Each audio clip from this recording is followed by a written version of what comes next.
Hello, hello, hello. Hopefully everything is working. Oh, whoops, I forgot I put my hat. Let me just do my little audio checks. Testing, testing, mic check, mic check. Hopefully you can hear me. Test, test, test, test, test.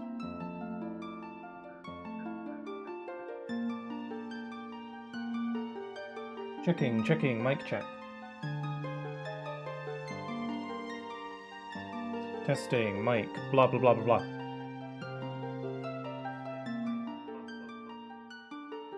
Test. No, I'm fine. Sorry, I thought I was noticing something odd there. It's just because I turned up the volume really loud. Let me crank this back down to normal. But yes, hello everybody. Welcome to some more Twilight Princess. Music is a little bit high. Yeah, I just cranked it up so I could hear it better. And put it back down to normal now. But yeah, hey, hi there, Mensuri. How you doing? Also, yes, you noticed I am wearing a different outfit today. I sometimes have specific outfits for specific games or game series. Sorry, I just refreshed my capture. Yeah, this is my Legend of Zelda attire. So I will wear this when I'm playing some Zelda, which is what we are doing today. But hey, yes, hello everybody, welcome to some more of the Legend of Zelda Twilight Princess. It's been a little bit since I last played this. It's been about 2 weeks, maybe actually more like 2.5. Where this was my Sunday playthrough, but then a couple weeks ago I was under the weather and I couldn't stream it on that Sunday, and then last week I decided that I wanted to play Donkey Kong on Sundays, so I moved this to Fridays, and here we are. It is Friday and I'm playing Twilight Princess today after a good while, so it might take me a little bit to get back into the groove, but hopefully you can hear me. Hopefully you can hear the game decently well. It might be a bit quiet at points, but that's just because this game is all over the place with the volume. I'm doing good. Good to hear. Glad you're doing good. Yes, it is a bit warm today. Actually, it's a bit. I was hoping that our warm weather this year was kind of done now, but it seems like it's climbing up a little bit more. Oh well, it was nice while it lasted, I suppose. But yeah, it's getting a bit warm. Hopefully, it doesn't last for too much longer. But next week is looking like it might be a bit toasty, so not a fan. Not a fan. So who knows if I'll be able to stream for too long today? But yeah. So all right, it's been a while since we last played. Let's hop back into our save file and see what we've got going on. So if the game lights, yeah, there we go. Yeah, so when we last left off, if I recall, yeah, this game is quiet when you're not in combat. Hold on, I'm going to turn it off for my own benefit. Alright. Yeah, so when last we left off, let's see, I'm trying to remember, because I actually haven't watched back any of my older streams. So I think we're about to do the next dungeon, now that I think about it. I think I left it off right before the next dungeon, and it is actually a bit of a doozy, because the next dungeon is quite a complicated one. So complicated, in fact, that when I played this game when I was younger, I was too intimidated by it to ever do it without a guide. And then one day I did a playthrough where I decided to do it without a guide, and it ended up being really, really fulfilling, very satisfying, and very hey, good on me for doing it without a guide. Yeah, but I don't think it's all that hard in hindsight. I think I was just too intimidated because people always told me it was really difficult. And it probably is compared to the previous dungeons that we've done in this playthrough up till now, but it does represent a bit of a peak and challenge. It does get up there a little bit. But I don't think it's anything I can't handle, so yeah. We are going to be doing the Lake Bed Temple today, if I do believe. When we left off, I forget exactly at what point we started at in the last stream. But we basically did the whole thing where what did we do? We went to Castle Town and we purified it of the Twilight there. And then we went over to find our friend Ilya, but she has developed amnesia and doesn't remember who we are. But because she is a kind soul, she wanted to help out this Zora child who was dying. And since we happened to be around, we were asked to escort both her and this Zora child here to Kakariko Village so he could receive proper care and not die. Also because his spirit mum asked us to save him so that we could get a reward. But I'm sure we would have done it anyway, even if there was no reward, because, you know, all that hero whatever. So yeah, we ended up saving the Zora child, and Spirit Mum Lady gave us a new outfit. If I can remember how to open the menu, here we are. She gave us the Zora tunic, or the Zora armor, which is a special piece of armor that will allow us to breathe underwater and swim underwater so that we can thrive under the water. And we needed this so that we can go to the bottom of the lake and find the lakebed temple so that we could get the final fuse shadow and save the frickin' day. That's the gist. So yeah, quite a lot happened last time, and now we are going to hop down into the bottom of Lake Hylia to find the lakebed temple. I think that's basically all I wanna do. I don't think there's any side questy stuff I want to do right now. I guess I could buy some potion. Because this game is I'm playing on hero mode, or in other words, hard mode. So yeah, things get a little bit dicey at times. So, is there anywhere I can buy potion from here? Do they sell potion here? I think they do. It feels like a hard game. Well, I don't know. Zelda games aren't usually all that hard. I'm playing on hero mode, which is, you know, hard mode. So it is a bit tricky. It makes it so that I take double the damage from enemies, and also recovery hearts don't appear. So usually when you destroy like crates or pots or defeat certain enemies, they'll drop hearts which will recover some of your health. Those don't appear at all in hard mode, so you kind of have to get by restoring your health with other means like potions and stuff, but those are finite, so it does make it a little bit harder. I have died quite a few times. I will say Twilight Princess's hero mode is a lot harder than The Legend of Zelda The Wind Waker, and I've also recently been playing Skyward Sword in my own time, and that game's hard mode is quite a bit easier than this one. This game, you know, this game has a little bit of bite to it if you allow it. So yeah, we're gonna go to the place where the water is. Yeah, sounds pretty solid. So yeah, I don't think there's anything I want to do before hopping into the temple. I've got potions, I've got all the swords and the weapons and the la-di-da. And yeah, I'm ready to go. I'm feeling pretty decent today, aside from the... Oh wait, there's my horse. Oh, I'm just calling on this grass to summon my horse. I didn't realize she's literally right there. Okay. So yeah, I'm feeling pretty good today, aside from the fact that it's a little bit warmer today. It's not as warm as it could be. And I'm just feeling pretty good. I've been trying to improve my internal clock, or just my sleep schedule, whatever you want to call it. I've just been trying to do better with sleep recently, and it's caused me to be really tired every day, because I'm like trying to force it better, which sucks. Which is, you know, is why my previous stream... actually, no, I streamed for a decent amount of time last time. I think I just, like, got a boost of energy halfway through. But I was pretty tired, like, around the middle of that stream, and was like, I think I might wrap it up soon. And then, like, I just got more energy, and then I was like, okay, I'm good. Where'd that bug go? I saw a bug. There it is. Damn it. I might already even have this one, I don't know. Okay, come here. Okay, what if I boomerang it to me? I missed this game. It's you know, it's been a couple weeks since I last played it. Oh cool, that was a new one.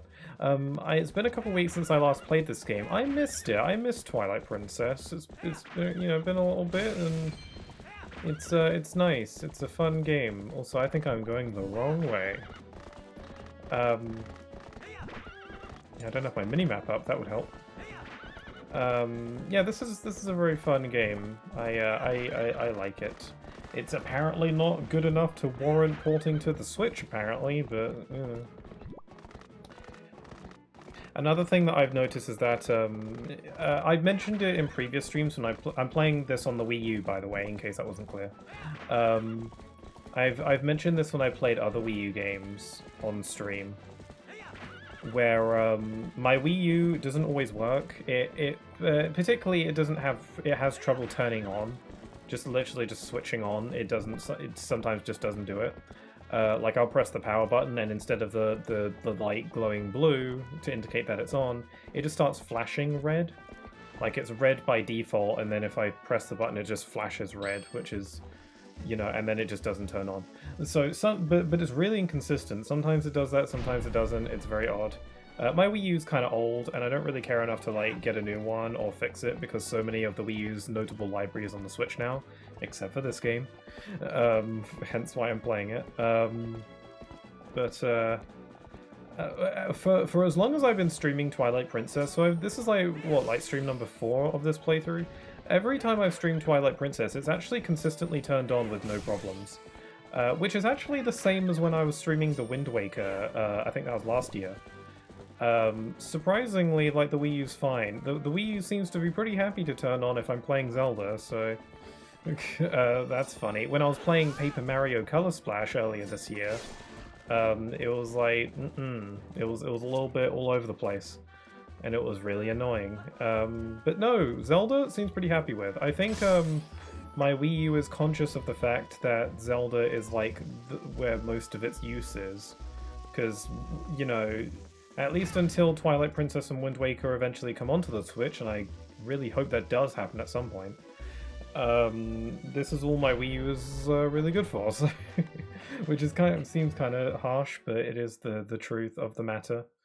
I don't really use the Wii U for anything else aside from this game and the Wind Waker, so there's that. I mean, it's not like there aren't any other games that I like. I like Nintendo Land. Nintendo Land's brilliant, but I can't really stream that very easily. I mean, I can stream it, but it's a multiplayer game, so it's like a party game. It's like Wii Sports. It's not really something I can play by myself. I mean, I guess I can, but there are so many games where you're clearly supposed to play with other people. But I love Nintendo Land. Boy, that game is good. It's a shame because it can't really be ported to the Switch because it's kind of made for the Wii U. It can't really work unless it's on the Wii U, so which is a damn shame. Also, I just found this little cabin and I'm just exploring it now, so so yeah, I feel like maybe a sequel to Nintendo Land could be up for grabs. Like, the whole thing with Nintendo Land is that it's built with the Wii U gamepad in mind, and Wii remotes and all that stuff.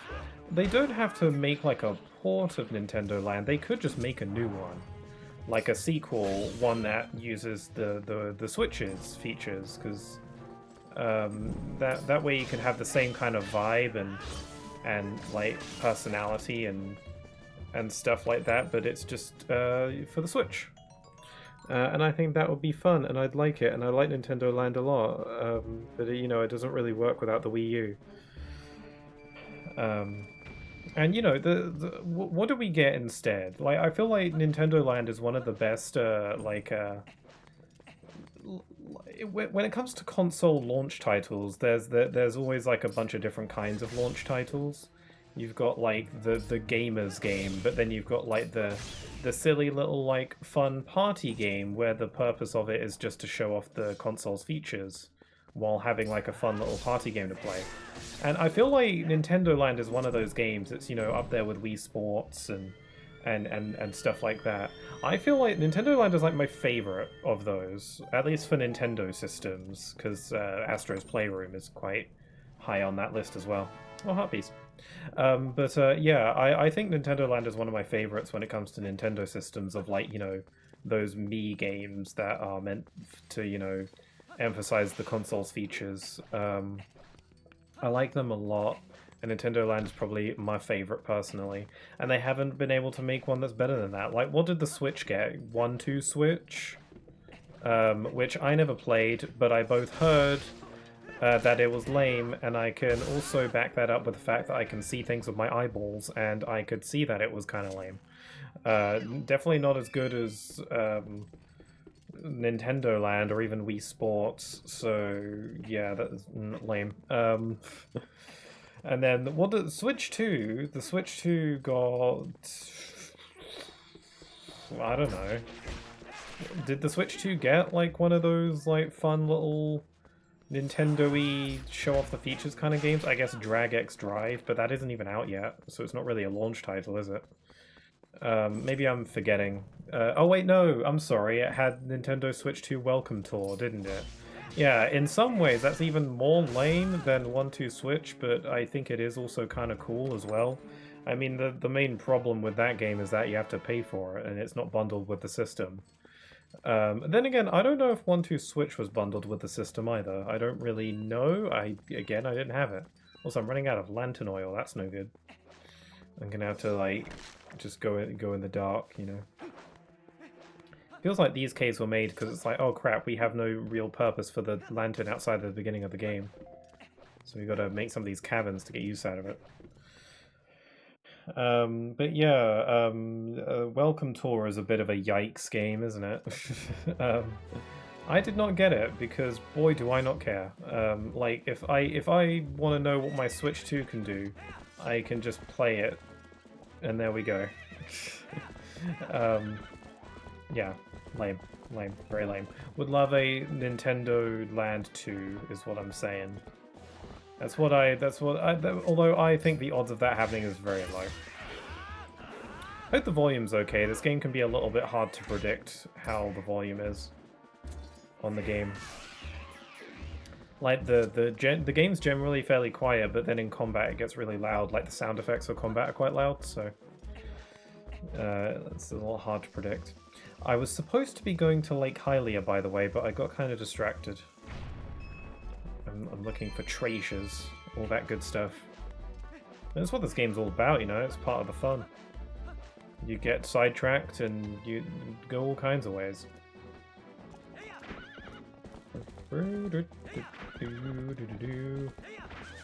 So the goal for today's stream is to beat the Lakebed Temple.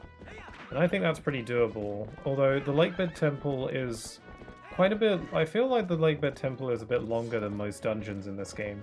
Or at least the dungeons just generally get longer from this point on. Because the first two are pretty basic, but then again they're the first two, so of course they're a bit basic. Where does this way go? Does this lead to Hyrule? To Hyrule Castle? I don't know where I'm going with this. Uh-oh, I'm going to die. No. Crap. Birds in my way. Opponent, get out of there! Oh, whatever, you're on your own. No, oh, okay, that's apparently not breakable. Oh, that's like the back entrance to Hyrule Castle Town, right, and that opens up with a side quest. Yeah, my horse can't die in this game, that's nice. Because you only get one. She's a very special horse, though. She's special.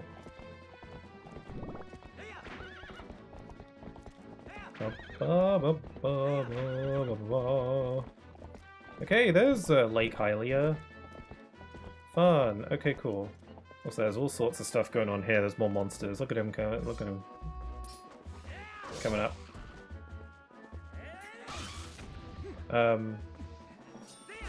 One thing that I've noticed replaying this game in this playthrough is that I feel like this game's combat is a little bit stiff. It's not like bad or anything, because like this game has some pretty cool. I mean, one thing this game's combat does excel in is that it just looks cool. You can unlock those hidden sword skills, so you can do stuff like this, which is stuff that you could do in Wind Waker, but it wasn't something you could do manually. It was like a counter move. But in this game, you can do these like side rolls whenever you want, if you learn the skill. In terms of like the general sword swings, I feel like the combat, that stuff feels kind of stiff in this game. Like, if you look at the way Wind Waker, like Link fights in that game, it looks way more smooth and fluid. In this game, his general sword swings just look a little bit lazy looking. Like Link isn't really giving it his all when he swings his sword in this game. Unless he's doing one of those special techniques. And yeah, it leads to the swordplay in this game being not as enjoyable, I feel. Anyway, if I recall, there is a bug here. I don't remember where exactly, but it is in this general area, if I recall, like off to the side somewhere. They're pretty small, but they give off a faint golden glow, so... unless I'm mistaken... the sun's about to go down, so it'll be easier to spot. But was it maybe in the bridge?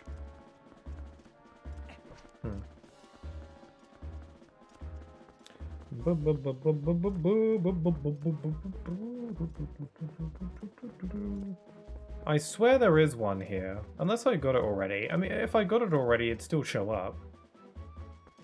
Oh, there he is. They're pretty small. No, come back. There we go. Got a mantis. Alright, yeah, I didn't have that one. Okay, let's go.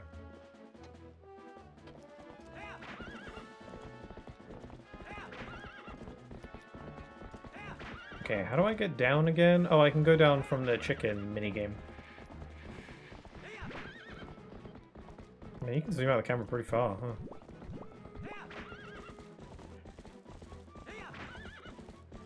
Man, I have missed playing this game. I'm stuttering a lot today. This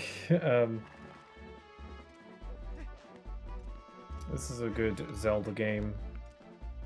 When are they going to port this game to Switch? That's always been the big question. People, myself included, have been waiting for a Switch port of this game and Wind Waker since the Switch came out back in 2017. And here we are, the Switch 2 is a thing, and still nothing. I don't understand their reasoning for not porting it. It feels so bizarre.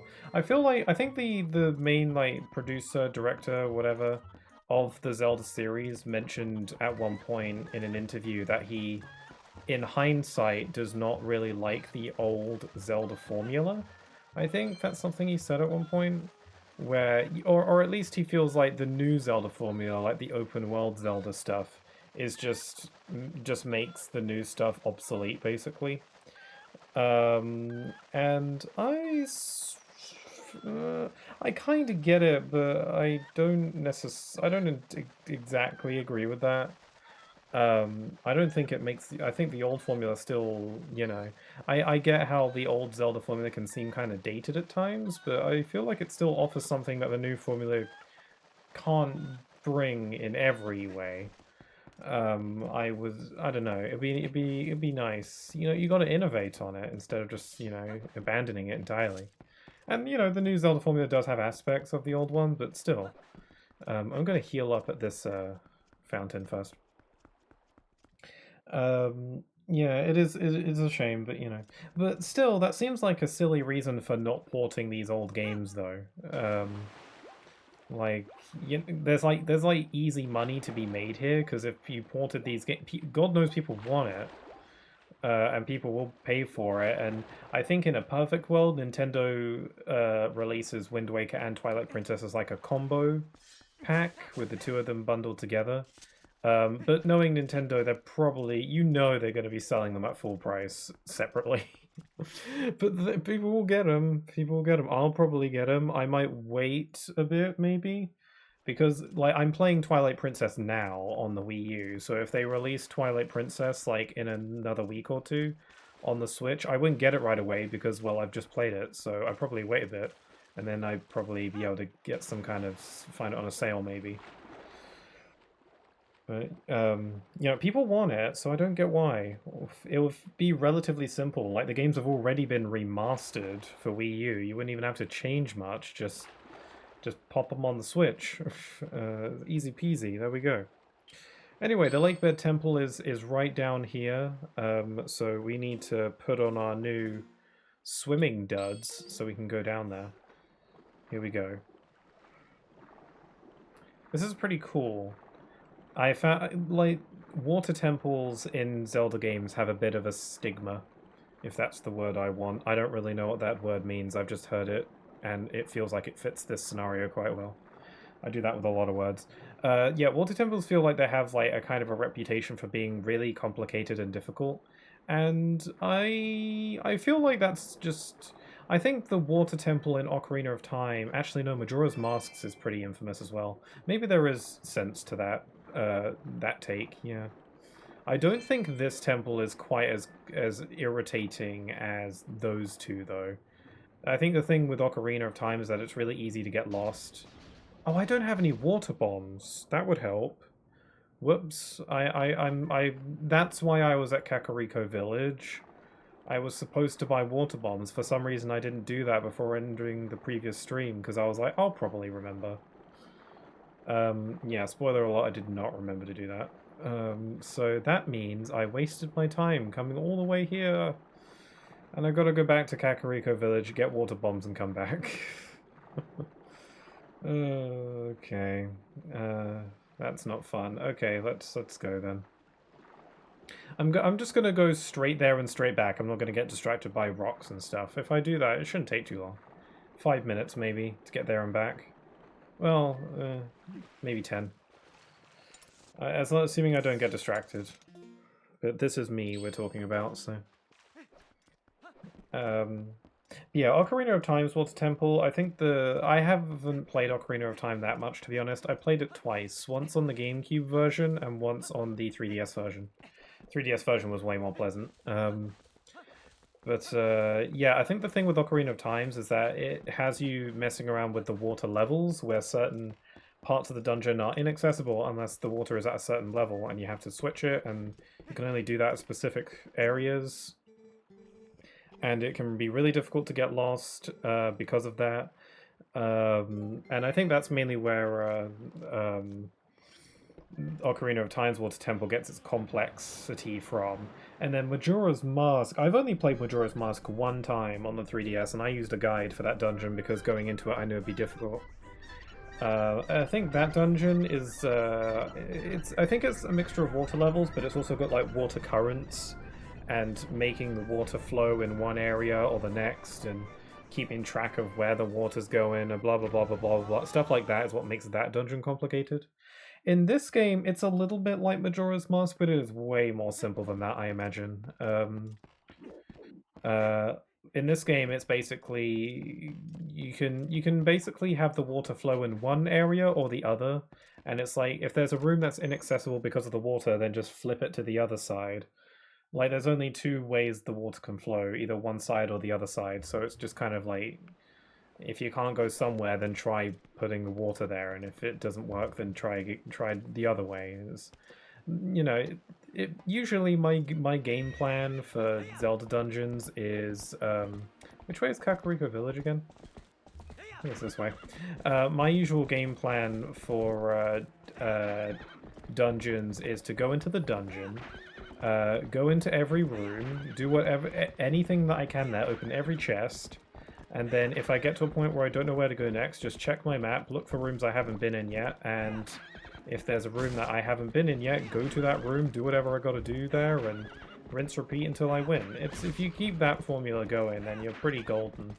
Obviously there are instances where individual puzzles within those rooms might be a little bit tricky, and it might not be abundantly clear as to what you're supposed to do with it. I remember I had moments like that playing Minish Cap, I think that was last year, or the beginning, probably earlier this year actually, where there were like a couple puzzles where I was just completely stuck for a while. I knew there was something that had to be done within that room, but I didn't know what exactly it was. Oh, it's raining. I forgot this game has weather. I don't think the weather really does anything though. It's just for the aesthetic.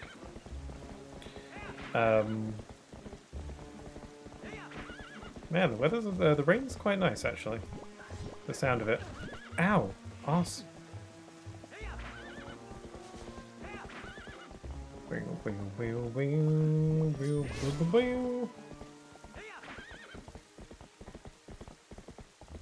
Okay, we're nearly to Kakariko Village. I can't believe I forgot to get water bombs. Actually, no, I can totally believe it. I guess I wonder why I didn't buy water bombs at the end of the previous stream. I don't know why I didn't do that, because I was right there. And I recall knowing that I needed them back then, but that was like over 2 weeks ago, so I guess I kind of assumed that I would remember, because I didn't anticipate not streaming this game for 2 weeks, so... so I guess I won't be too hard on myself for forgetting, because, you know... It's a bit of an obscure thing, but oh well. So yeah, this game introduces water bombs. This game actually introduces, like, there's a couple different bomb types. This is the only game that has water bombs, if I recall.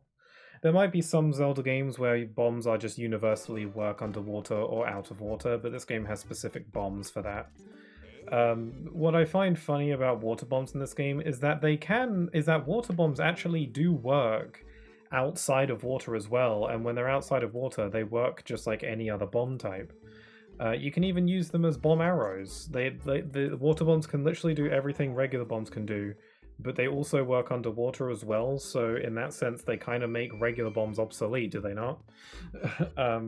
So once you get water bombs, there's no reason to not use them instead. It's kind of funny. Maybe the regular bombs do have some kind of benefit, where it's like, maybe regular bombs do more damage to enemies, but I never use bombs for combat. That's what my sword is for, and my arrows, and my whatever. Maybe the blast radius for regular bombs is bigger, maybe? I've never noticed. I've never really thought to look at that, but maybe that's what it is. I don't know. It's kind of random, I suppose. But maybe. But water bombs, even if the blast radius is a bit bigger, it's not really that useful. So yeah, water bombs, just better. Once you unlock water bombs, just use them. There's no reason to not use them. I think maybe one benefit to regular bombs is that you can carry more than the water ones. Like, I think maybe my cap so far on water bombs is 15. And I think for regular bombs maybe it's 30 or something, I don't really know, but I don't use bombs often enough for that to really be an issue. So I don't know. It feels like water bombs are just better. But that concludes my TED Talk. I wonder why those are called TED Talks. Was it invented by a guy called Ted? Or, that's interesting. I don't know why I think these things. It's probably really obvious too.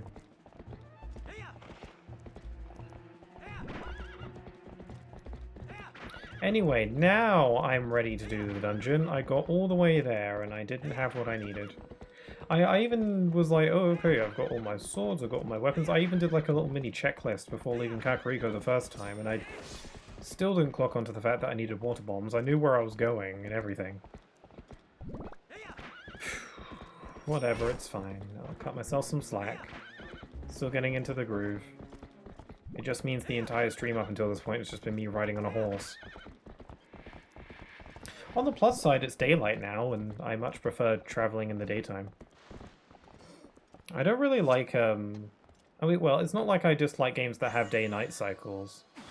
I just don't like, there's benefits to that. I just don't like being in the nighttime. I much prefer, more often than not, I prefer when a game has a day-night cycle, I'd rather it be daytime. I literally, playing like Breath of the Wild or Tears of the Kingdom, I typically go out of my way to set up a campfire and rest until morning just because I don't like it at nighttime.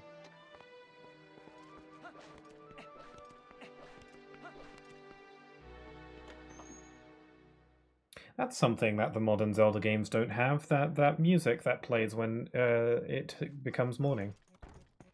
You know, like that just played right now. All the other 3D Zelda games have that, but Breath of the Wild just does not have that. And it's a little bit upsetting. I kind of get why that would be a little bit out of place for that game, though. But still, I mean, that's just one of those examples of things where You know, Breath of the Wild doesn't entirely make the old formula obsolete. It's better in a lot of ways. Maybe the new Zelda formula is just more approachable for people because open world is just the bee's knees in this modern era. I don't entirely agree with that idea, but I get it. Open world seems really impressive and cool, but there's a lot of ways in which open world games can be boring or go wrong. What just happened? What just happened? That scared the absolute crap out of me. Did I what? Why? What did I do wrong? The game just did the thing, and usually that happens if you, like, I don't know, go a little out of bounds or something. It shouldn't be... Like, I wasn't doing anything wrong. I wasn't playing the game out of the ordinary.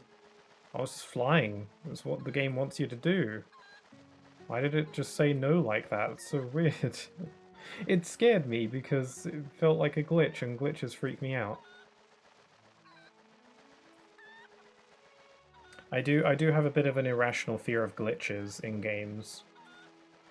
It depends on the glitch, though. A glitch like that, where the game like fades out for no reason and teleports me back for seemingly no reason, like that freaks me out. It feels like creepypasta territory. Like I feel like I'm about to get, you know, jump scared. Especially because this game is kind of a spooky vibe to it. No, I wouldn't... Well, no. I wouldn't say this game has a spooky vibe. I feel like Majora's Mask has a spooky vibe. That's a game that would be quite, you know, decent to play around Halloween time. It's not like scary, but it's spooky. This game doesn't have a spooky vibe. It just has a bit of a dark vibe. There is a difference. This game is a bit darker than your average Zelda, but it's not spooky. There's nothing too scary going on here. But Majora's Mask feels like it's trying to unnerve you. Okay, this time it's time to go into the dungeon for realsies, and I'm gonna save as well. Now that I've got my water bombs and all that stuff, it'd probably be for the best that I save. Ba-da-ba-dum. Okay, and I gotta put on my water duds. And here we go. Yeah, the Zora tunic looks a lot more... There's a lot more going on with the Zora tunic in this game. Ocarina of Time had a water tunic as well, but it was literally just a blue recolor of Link's normal outfit. Which is fine, they can only convey so much with the limited N64 polygons, it's whatever. But yeah, this is definitely a lot more interesting design-wise. I think it looks kind of weird, personally. I think it fits, like, the Zora aesthetic. It's supposed to make Link look like a Zora. And this is kind of like what Zoras look like in this game, so it does its job, but I don't want to wear this outfit any more than necessary, because it looks a bit odd. Especially like the hat, it's super long, but again, it's supposed to be like a Zora. I've been recently playing Skyward Sword on my own time. I was playing it just yesterday, just a little bit, just been chipping away at it, just for fun. It's a game I like. And that game also has like swimming and underwater stuff, but it doesn't have a tunic that allows you to swim or breathe underwater. It has the water dragon scale, which allows you to swim, kind of like Link does in this game, like I'm doing now. But in that game, you don't breathe underwater. Link just kind of has a breath meter, where he holds his breath. You can also do like an underwater spin move to attack underwater enemies, which the game doesn't use all that much, but you know, that's kind of neat. If I pop a bomb here. One cool detail about the Zora tunic in this game is that if you look at Link's face, he's wearing kind of like a face mask. But it only does that when you're underwater. If you're above water, then his face is uncovered, which is a cool detail. Okay, here we go, Lakebed Temple. A pretty tricky one, but I'm sure we'll manage.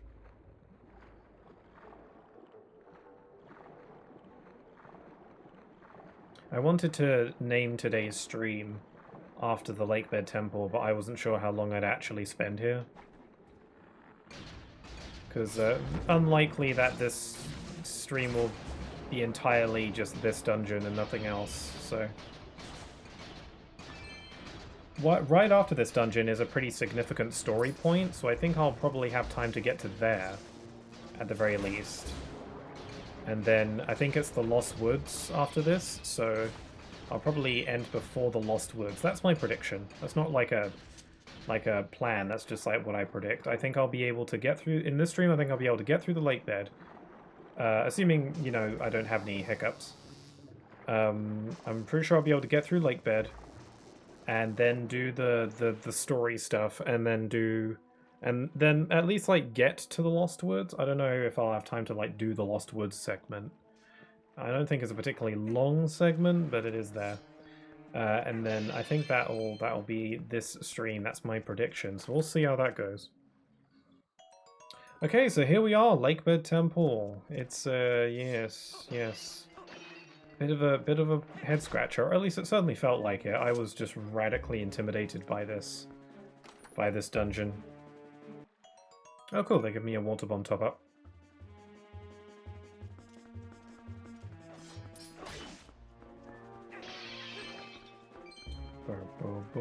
I like the choo-choos in this game. They're literally like blobs of weird. They're blobs of mass.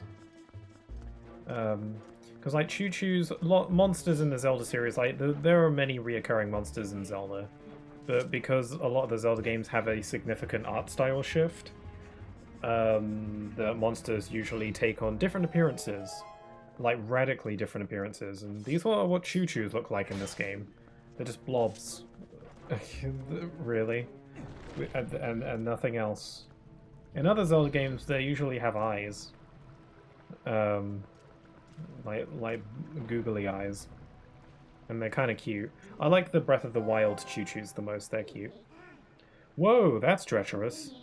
Whoa, don't you think you ought to knock down those stalactites hanging off the ceiling first? They don't look to be very stable. I bet they break pretty easily if you hit them with enough force, don't you think? Yes. Thank you for telling me that. Although then again, I don't know if shooting these is that obvious. Got to establish these things. So yeah, this temple can get a bit tricky, but if we just stick to if we follow the map, and we learn the layouts, then we should be fine. Also, I might not go into Wolf Link format all today, unless oh wait, no, if most likely I will, actually, thinking about it.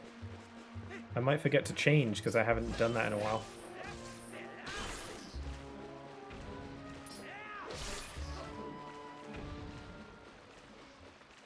Okay, we've got lots of barnacles.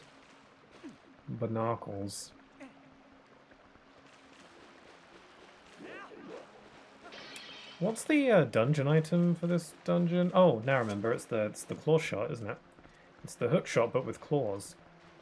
I wonder why they changed it. I guess they thought claws would be cooler. Skyward Sword also has the claw shot as well instead of the hook shot. Maybe they were just like, claws just makes more sense. Because, you know, the thing with the hook shot is that it grabs things, and a claw kind of makes more sense with that. Because the hook, you know, you can hook stuff with it, but, like, it's hard to grab surfaces like Link does in those games. I feel like a claw makes more sense for that. But Skyward Sword had the claw shot, and this game has the claw shot, and then I don't think they brought back the claw shot. I don't think the hook shot or the claw shot has really been a thing since Skyward Sword, actually, now that I think about it.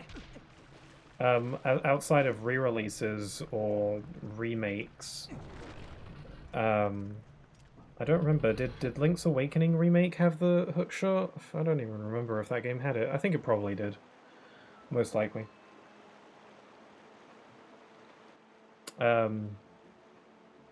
Yeah, I don't think, outside of re-releases or remakes, I think Skyward Sword was the last Zelda game to have the hook shot.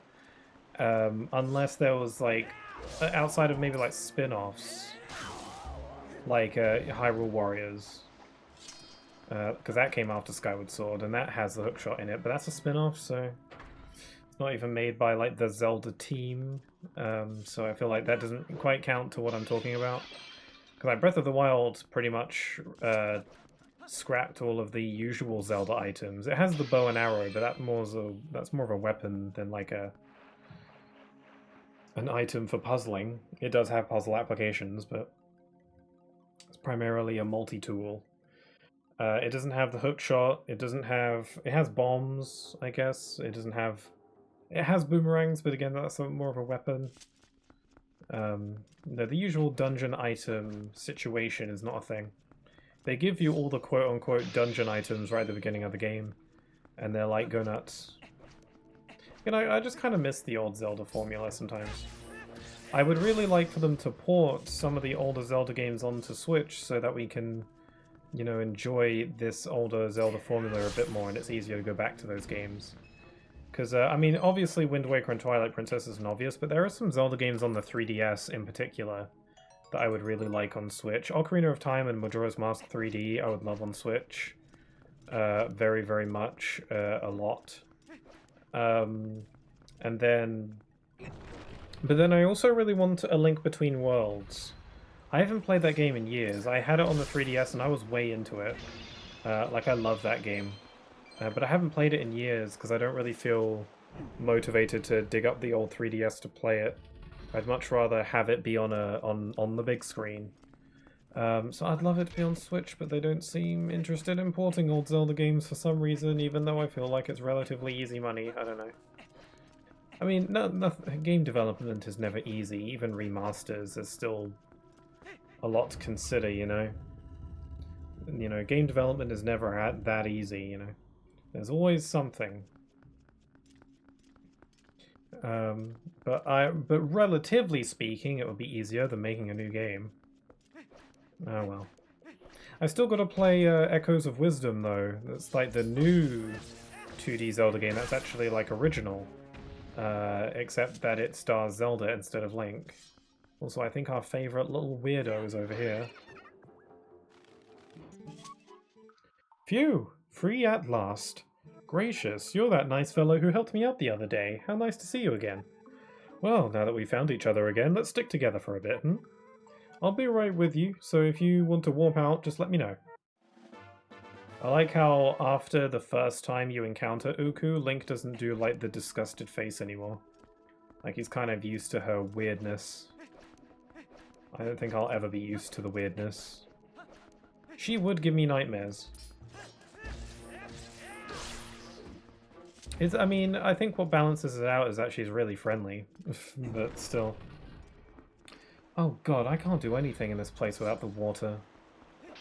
Like these things, I can't really do much. Okay. Okay, so where can I go? This is why we check the map and we see where we've been. I don't know. I'm already getting a bit turned around. I already checked the bottom level. Ow. I'm not, like, keeping a mental note of where I've been. I don't think I can go through any of these doors. Oh, hold on. Is this where I came from?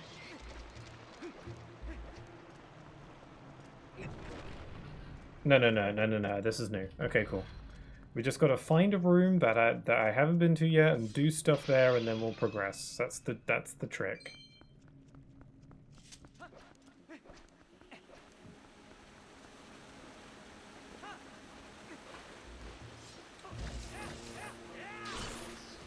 Man, I feel like the music in this game is pretty low compared to the sound effects. I can't even hear the dungeon's music. The dungeon music in this temple might be a little bit minimal though, to be fair. Might be why I can't really hear it. Zelda Twilight Princess, let's go! Hi there, Speaking, how you doing? Yeah, I was doing a playthrough of this game on stream, and then I neglected it for a couple weeks because I was either ill or because I wanted to play Donkey Kong. So I'm finally back with my Zelda Twilight Princess playthrough. And you know, it's fun. It's Zelda Twilight Princess. I gotta shoot that. Hold on. But how you doing? Hope you're doing alright. I noticed that you've been playing a lot of Monster Hunter lately. So I hope that's fun. I'm sure it is. I wish I liked Monster Hunter more. I like Monster Hunter, but very casually. It's a difficult game for me to get sucked into. But recently they announced Monster Hunter Stories 3, and that made me interested in potentially trying out the first two Monster Hunter Stories games, because I know those are like turn-based RPGs, which is a bit more my bag. So I've been recently thinking, well, maybe this is how I can become more ingrained in the Monster Hunter universe, is through these little spin-off games. I think I'd be into that. I'm good, bro. Cool, nice to hear.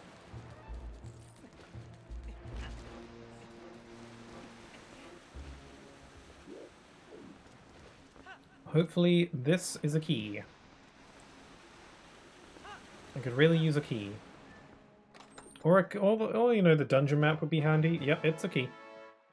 We'll open a locked door, so I'm pretty sure that's all we can really do here since there's no water flowing, so we'll have to mosey back. But now we have a key, so we can do something with the key. God, how great is it that they increased Link's climbing speed in this game? It used to be atrocious before. Oh, I can shoot that.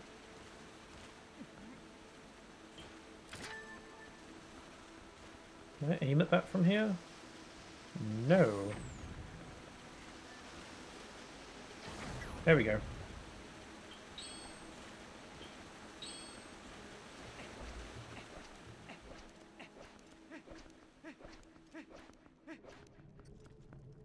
Actually, my friend got COVID, so I'll be taking a break from Monster Hunter a while. I streamed Tomb Raider 1, Wangan Midnight, oh, I'm not familiar with that. Virtua Fighter 5 and Initial D yesterday. Interesting. Tomb Raider 1, I've been wanting to get into Tomb Raider lately.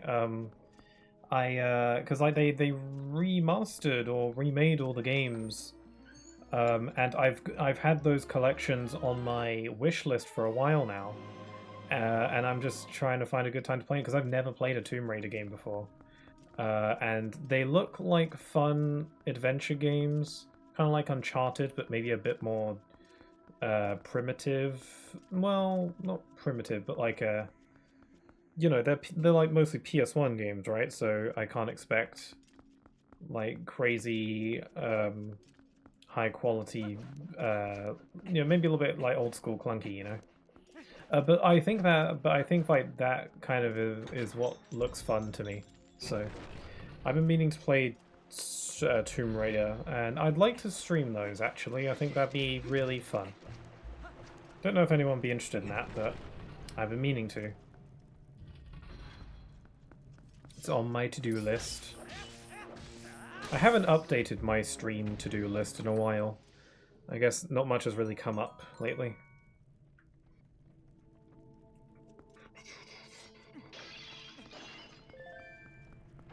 I'm still really upset that I finished Deltarune. I'm still upset with that because I was enjoying it so much and now it's done. Well, for now, obviously, there's going to be... I just have to wait until next year for the next chapter to come out, but I'm sad that it's done. I was enjoying that. I haven't felt depressed about, like, finishing a playthrough in a long time. It's interesting that Deltarune was the game to pull that out of me.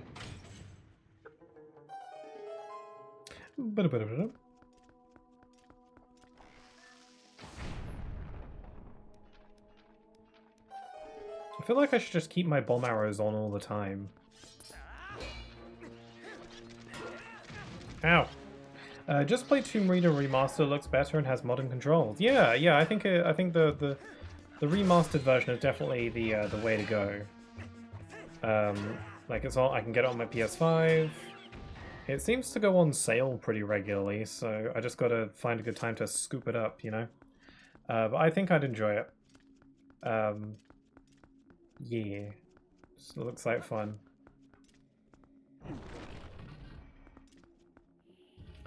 Hello, hello, hello. What's going on in this room? This is like just the upper part of the room I was in. Oh, Lizalfos. Have we encountered one of these yet? They're pretty frightening in this game.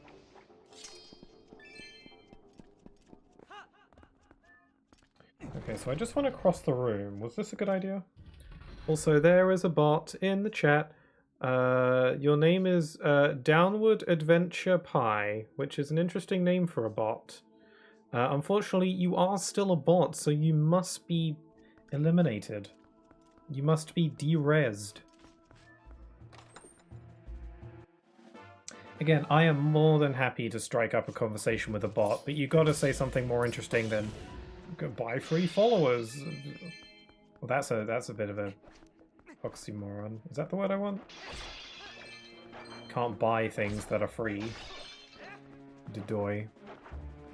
Yeah, I'd be more than happy to you know, make nice with a bot, but you gotta. It's a two-way street. You gotta say something a bit more interesting than, you know, buy my followers. Like, you know, how's the weather? Actually, I probably won't like you all that much if you talk about the weather.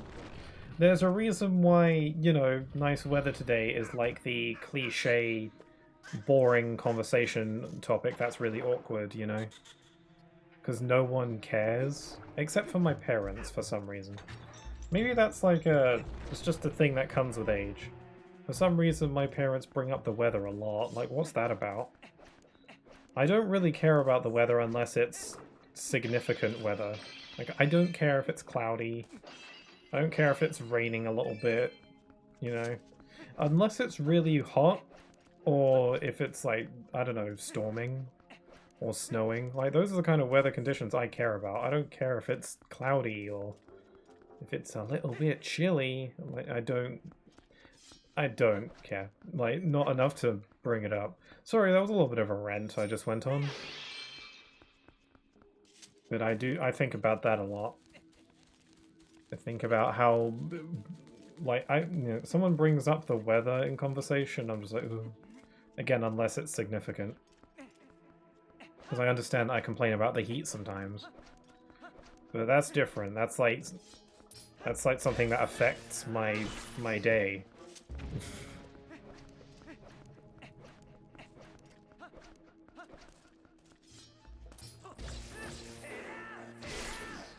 Okay, I remember this room. We just gotta keep going up, and then there's this is how we get the water flowing. And then I think I have to backtrack here later. Whoops. I think I have to backtrack here later to get an optional chest. Also, I am low on health. Like, again, you can't really recover hearts the traditional way in hero mode. Yeah, I can't get that chest right now because I don't have the hook shot yet, or the claw shot, so I have to come back here later. It's probably going to be a stamp or something, but I don't remember 100% for sure, so... even if it is a stamp, I still want to get it just because I'm a bit of a neat freak and I want to get all the chests before leaving. Whee! Look at me, I'm sliding. Okay, so now we have the water flowing, and as you can see, it's a lot more flowy in here. We can also press this switch to get the water going. There we go. So now we've got the water flowing. That means it'll be flowing to other rooms of the dungeon, and we can do new things depending on where the water is flowing from. Thankfully, it looks like my minimap actually indicates the water's flow, like the bits on my map that are blue now. So that's cool. Like these wheels are going to be turning now. That's useful. I can't get through here. What? How do I get through here? Is there like a switch to opening this? I guess so. I'll try it from the other way around. Yeah, still really down about Deltarune being done. I was scrolling on Instagram, and so much of the reels that pop up on my Instagram now are Deltarune memes, which I'm glad I can actually engage with because I've now finished the chapters, so I don't have to worry about spoilers anymore. And that's nice. How do you open this gate then? There's no switch for it. Whatever, I can get around it. That's what counts.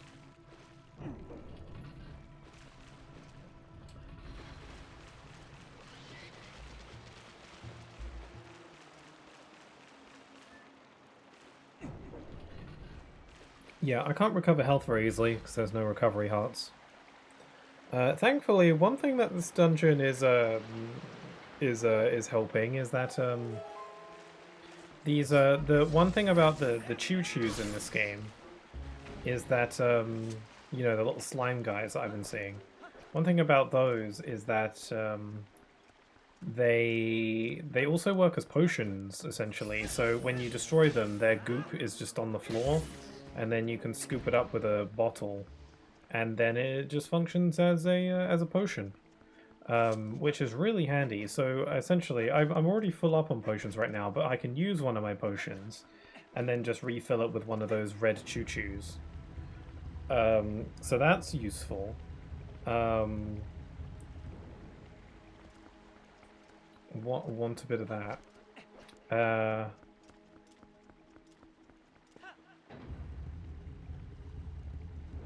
Okay, so I want to get the water flowing. I've got to do it from down here, maybe? But yeah, being able to fill up your potions with the choo-choos is handy. Other Zelda games do that as well, where you can fill up your stuff with choo-choo jelly. Like Wind Waker did that, but in Wind Waker it was more of a potion ingredient where you can actually use it on its own. The choo-choo jelly had to like be taken to this guy, and then he would make it into potions. In this game, they're kind of just like, no, screw that. I'll just give you the jelly, give you the goods right away, and I can appreciate that. Anyway, I need to get the water flowing over here. I can't do that. Basically, you gotta rotate these stairs so that the water flows down the stairs, but the only way the water's flowing from right now is there. So I gotta get the oh, hello. So that doesn't really help me much. Is there anything I can do down here? I think I just got the dungeon map, so I can see things. Yeah, I need the water to be flowing here. I can't rotate the stairs to go over here though, because that switch requires the claw shot, which I do not have. So that's a no. I can do these switches because I can just grab on those. But those ones I cannot do, so I can't do anything here. Maybe now that I've got the water flowing in that room though, I might be able to do more. Hold on. Let me go back here. Yeah, I am getting a little bit turned around. This dungeon is a lot more complex. The first two dungeons were very much, you know, just go here, go there, la-di-da-di-da-di-da.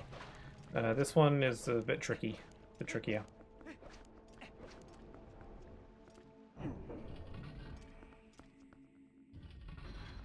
Yeah, so the gears are turning in this room.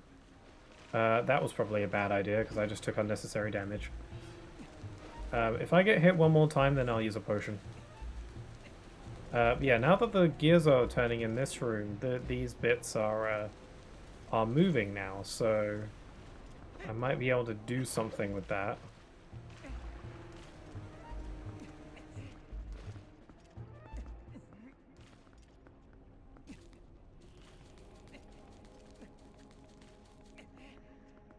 Okay, can't get the water flowing. Yeah, I can go through that door now, so that should help. Let's do it.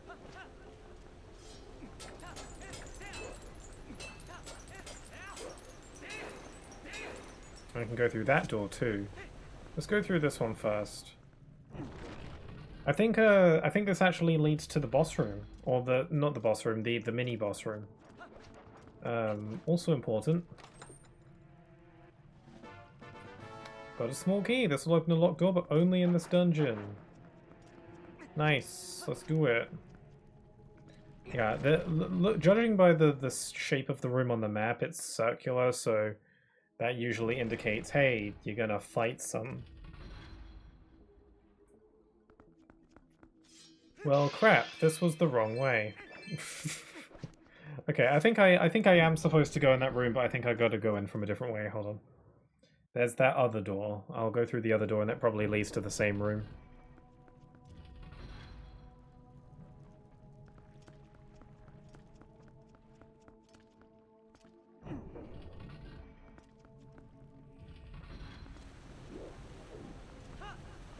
Okay. We go over here. Yes, yes, yes.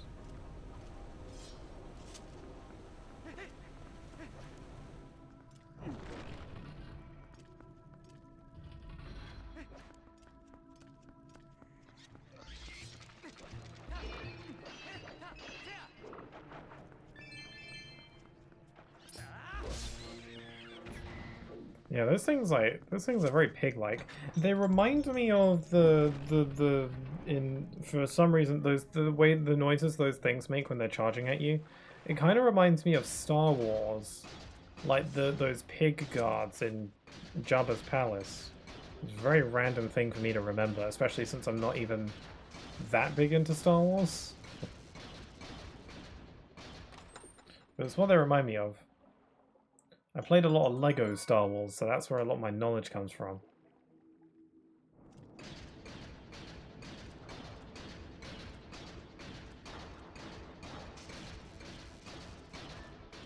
Plenty of underwater chests. It's funny how all of Link's animations are slower underwater, even the chest opening one. Which I guess is accurate. Anyway, don't want to touch these jellyfish. Oh, okay. I'm over here now. Couple rupees. I do want the rupees, because this game actually has a lot of uses for rupees. Well, actually, it's not like it's got a lot of uses, it's just got certain side quests that require the use of lots of rupees. Like that old man who asks for rupees. Oh, it's trying to get me. Like that old man who asks for rupees in Castle Town. And if you give him enough, he'll give you a heart piece, but he doesn't tell you that, so you kind of just have to keep on giving him stuff.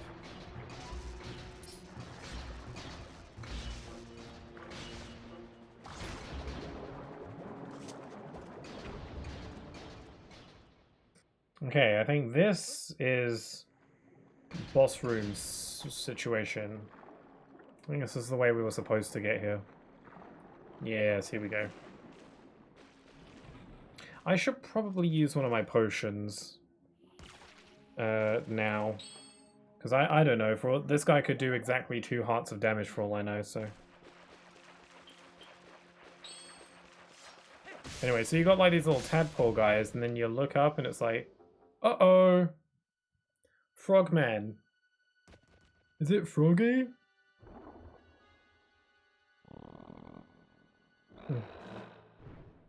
Disgusting. Yuck. Much yuck. That's a good thing we're trying to kill it. It's reproducing.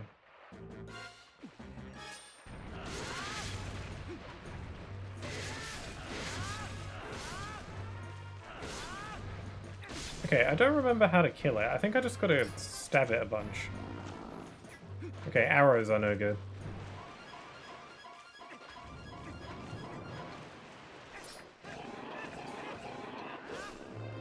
Okay, hit its tongue.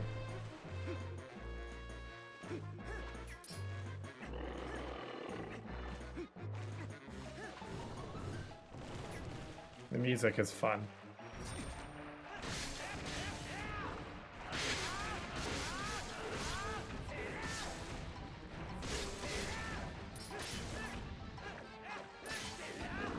Okay, then it's gonna jump. Gonna watch out for the shadow.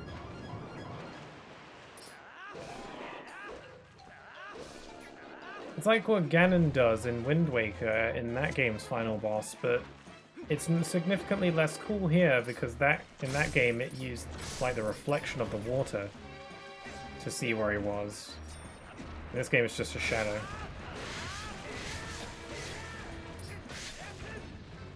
I don't know, I guess utilizing reflections for puzzles in this game is just less feasible with the realistic art style. It's a lot easier to do that with a cartoony art style. Dead! And apparently this is supposed to be hard mode. I'm sorry guys, I just don't see it. Sorry, that was a joke. I don't like to boast. Yeah, we go! You got the claw shot! This is a claw on the end of a long chain. Hold it with the blah blah blah blah blah blah blah and blah blah blah blah blah release to fire. March onto places where you see these 3 circly arrow things to jump great distances. Use the left stick while hanging from the ceiling to move up and down. Oh yeah, I forgot it could do that. That's something that I feel like... that's something where I feel like... Because like the claw shot is also in Skyward Sword, but... And I've been playing Skyward Sword recently, and I don't think it has like the ability to like rappel down like this. You just latch onto things and you can hang there, but you can't lower yourself down. Admittedly, I don't think this game makes a ton of use out of that, from what I recall. I think the ability to like go down like this gets a little bit of use in this dungeon, at least. I think there is one pretty clever puzzle that utilizes it, but I don't think it's used all that much past that point. But I guess it's a harmless inclusion, so at the very least, so it's fine. Who cares? Who cares? Anyway, so that's the mini boss. So we are sort of like in the halfway point of this dungeon now. That would imply, but it doesn't really feel like it. I don't know. Getting the dungeon item doesn't always imply the halfway point. Sometimes you get the dungeon item super early in. At this point, I'd say we're more 2/3. I'd say that's give or take. I was playing a Zelda. Oh, I think I was playing Skyward Sword, and there was a dungeon in Skyward Sword where I felt like I got the dungeon item really early on, but I can't remember exactly which one that was. I think it was maybe like, yeah, I don't remember. But you know, once you get the dungeon item, then it's like, okay, what couldn't we do before? Because now we can do a lot with a claw shot. So let's get going. We should be able to take the water level anywhere we want now. Also, I can go back to that previous area and get that chest I couldn't get because I needed the claw shot for that, which I have now. Whoop-de-doo. Oh yeah, thinking about getting my Zelda fix. Or at least the traditional Zelda fix. There are plenty of indie games that are emulating that old Zelda formula. The other day there was a Nintendo Direct indie showcase. You know, the Nintendo Directs, but for indie games that have the really obnoxious sounding narrators. I mean, I'm sure they're lovely people and they have nice voices, but God, their direction is very hard to listen to. But yeah, that had some pretty cool stuff. One of the games that they showed off was what was it? It was like the mouse game. I think it's called like Mina and the something, I forget. But that's basically trying to be, or emulating very effectively, I might add, the classic Zelda style, specifically on the Game Boy. It's got like a very prominent Game Boy art style. And it looks really cool. I wasn't really all that, like... Also, it's made by the same people who did Shovel Knight. So, you know, those guys are kind of indie legends, kinda. So I have no concerns about the game's quality. And they've been working on it for a long time, so there's that. Yeah, I wasn't all that, like, conscious of that game. Well, I was aware of it, but I was like, yeah, whatever. It's kind of neat. But now I'm a lot more like, yeah, this looks really cool. From the trailer they showed, it looks like it's got some horror vibes in there, which is kind of interesting. I think the game actually releases on Halloween. think that's the game's release date, which is really interesting. So I think I want to play that. I might stream it. I don't know. I could at least try it on stream. It's something I like to do more. Because there are some games that I feel are better for streaming. Some games that I feel like I'd enjoy more if I played them off stream. I'm still trying to discover if Donkey Kong Bonanza is one of those. I've streamed Donkey Kong Bonanza twice now, and I'm kind of thinking maybe I'd enjoy this game more if I was just fully relaxing and absorbing it off stream. But what if something really cool happens that would have been nice to have on stream? That's the kind of the tricky bit. I'm essentially going to give Donkey Kong Bonanza one more stream on Sunday and see how I feel then. Because at least I can say I gave it a good shot on stream, and then... Because yeah, there are some games that I feel like are better if I just don't play them on stream. There are some games that I like to play on stream because I like sharing my experiences. And we'll see if that, you know, indie Zelda game, mouse game, whatever its name is. I don't want to say what I think its name is because I think I get it wrong. But it looks good, and that might be a good game to stream. I think indie games are pretty good for that, because the thing about indie games is that it feels like they're not bound by any specific rules. It feels like indie games generally have a lot more freedom to be whatever they want to be.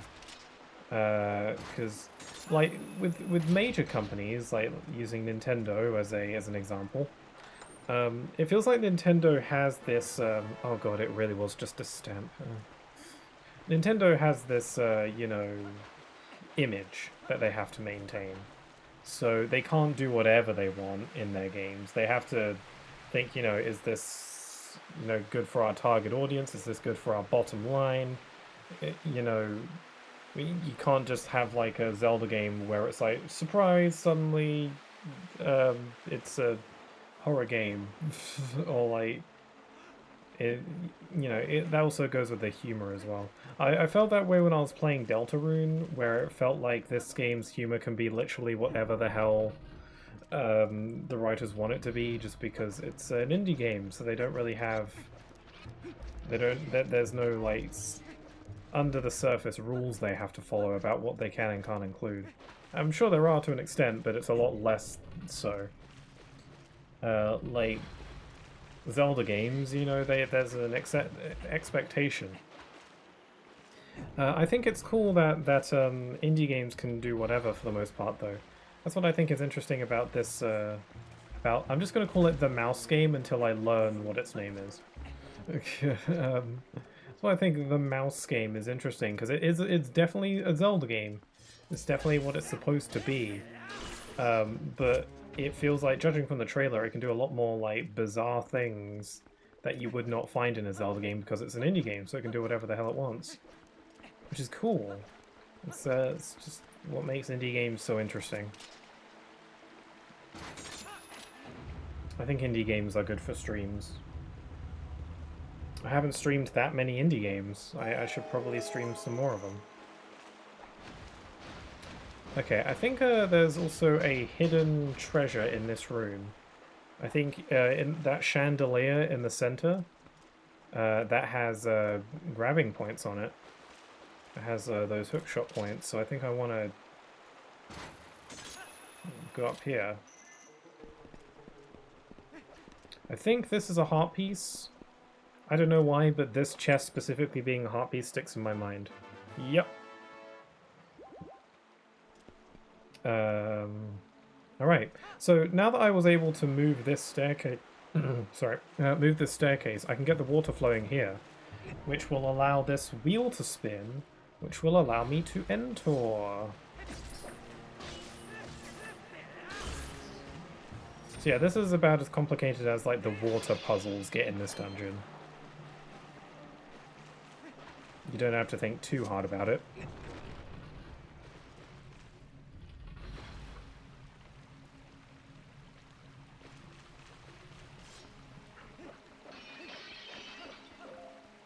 Okay. Okay, so these wheels aren't moving because we don't have the water flowing. in the above area, so maybe we should do that first. Like, I can't get anywhere like this. Can I go there? No. Can I go over there? Oh, that's a bomb. I usually have the hook shot mapped to X, but I have my bombs on X right now.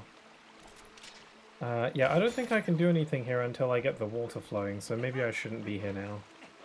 If I can get the water flowing on the upper level, then we might have something, we might have a good thing going there.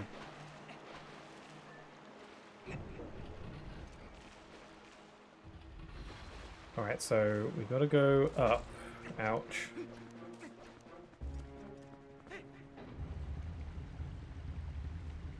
Oh, there's a chest down here.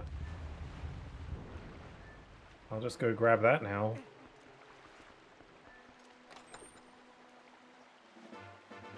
And it's just a twatting stamp. I used to think collecting those stamps was really charming, but that was back when Miiverse was actually operational. Now it's just, they literally are nothing. That's the thing. That's the problem with having a collectible in your game be tied to a social media thing that, you know, realistically can't last. Oh well. It's whatever. I gotta stop pulling out bombs. I keep meaning to do my hookshot. Okay. I want the water from over there flowing.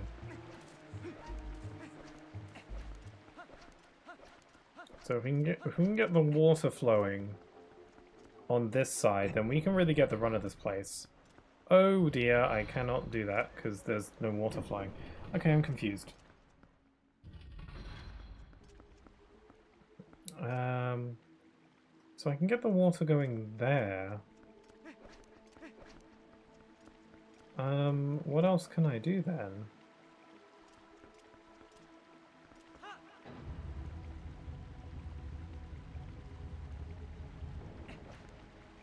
Okay, what rooms haven't I been to? I haven't been over here. It feels like the only way I can go right now is here. But I couldn't do anything there. Oh, I can't go through here now.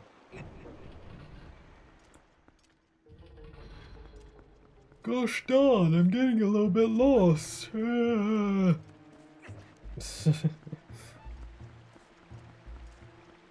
Sorry, I yawned a bit there.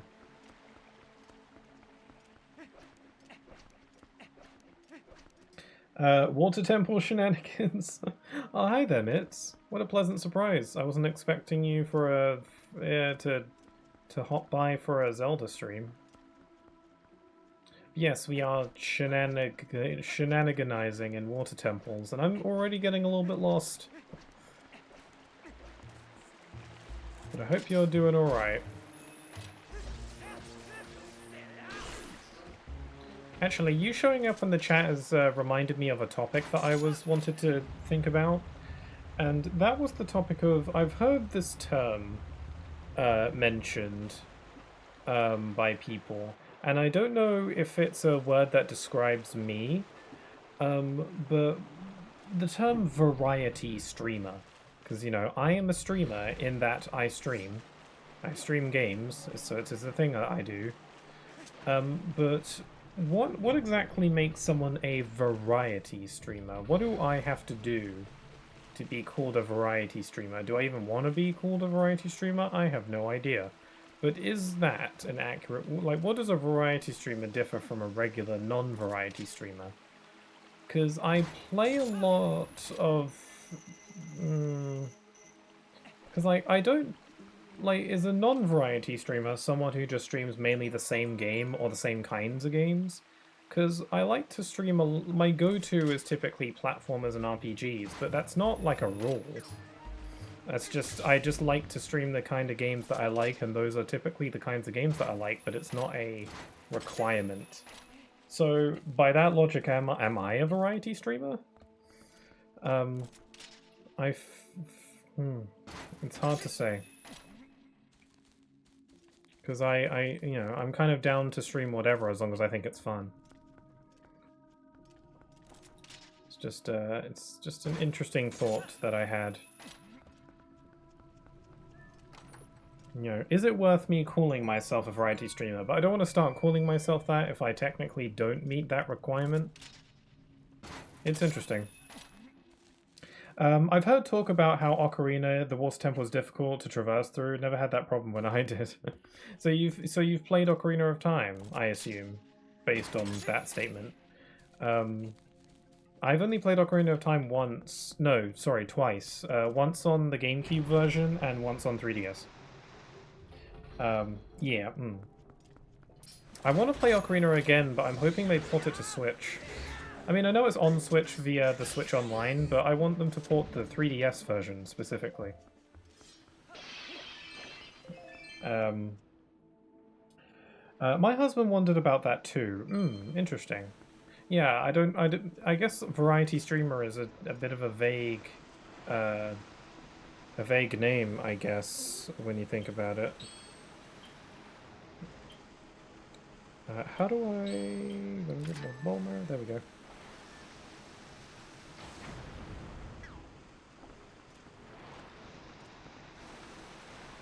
Crap. Also, hi there, Natsu. In my career as a lumberjack, I cut down exactly 52,487 trees. I know because I kept a log. I'm laughing internally. Good one. What a random way to engage in the chat, but I appreciate it regardless. Hope you're doing alright, Natsu. Is it okay if I tell dumb jokes in your chat? Not that your joke was dumb, but maybe. Sometimes the dumb jokes are the best kind. I'm lost. I need to get the water flowing in order to get through there. Oh wait, maybe I can just grapple up there with my hook hands. There we go. He likes streaming other games, but when he does, his viewership tends to drop. Well, yeah, that's the thing. I feel like streamers who stream the same kind of game or stream the same game, because I know there are a lot of streamers that prioritize streaming a kind of game or one particular game. Typically some kind of, endless game like Minecraft or like, a PvP game. Something like that, because that's like endless hours of gameplay that you can stream as long as you enjoy it. Mario Maker, another example. That's a game that's kind of endless. So streamers who prioritize streaming those games, I feel like they tend to have more viewership because they build their channel around like that particular game or that particular blend of game. So they end up building their audience over that. People who stream a more variety of different kind of games, they tend to, I feel like they tend to not get as many viewers just because they're all over the place, why are these boxes here? This is so random. What? I can't even break them. Oh, wait, yeah, I can. Random boxes that are nowhere else in the game. That was like one of the things that made me wonder if I was a variety streamer, because I don't stream like the same kind of things. And one thing is that I've noticed a lot, and I'm not saying this like a complaint, because it's not a complaint. It's like a very understandable thing. Is that I have in the past gotten some viewers that are very active in the chat and come around a lot, but specifically for one game, and then once that game is over, I never see them again. I'm sure there's been plenty of examples of games where I've done that, where I get one viewer in the chat and then I never see them again after I'm done with that game. And again, not a complaint, because I think that's very understandable. It's very realistic. That's very I get that. Cuphead was a game where I had a viewer who was very nice, and they're in the chat a lot for that game. But once I was done with that game, I never saw them since. Which again, cannot stress this enough. Not a complaint. It's completely understandable. It's you know, almost expected. So, you know, it's just something I've noticed. And maybe that's because I am what you might call a variety streamer, but I don't know for sure if that's actually an accurate way to describe myself. So, can the boxes float? Maybe they can float, I don't know. I don't see why that would be useful, though, because I can just swim around.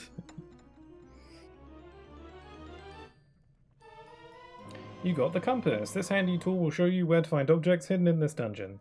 Check the map screen to look for them. Cool. Compass is always useful.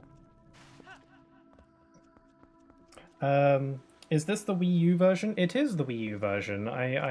Here I can press minus to flip the game on the Wii U gamepad. Not that you can see that, but I can do that. But yeah, this is the Wii U version because Nintendo has not ported this game to Switch yet for some baffling, god-awful reason. I don't know. I'm scared that Nintendo will someday give a reason as to why they haven't ported this game to Switch yet, and it'll be a really dumb reason. Maybe they know that, which is why they haven't given a reason, because they know it'll be dumb.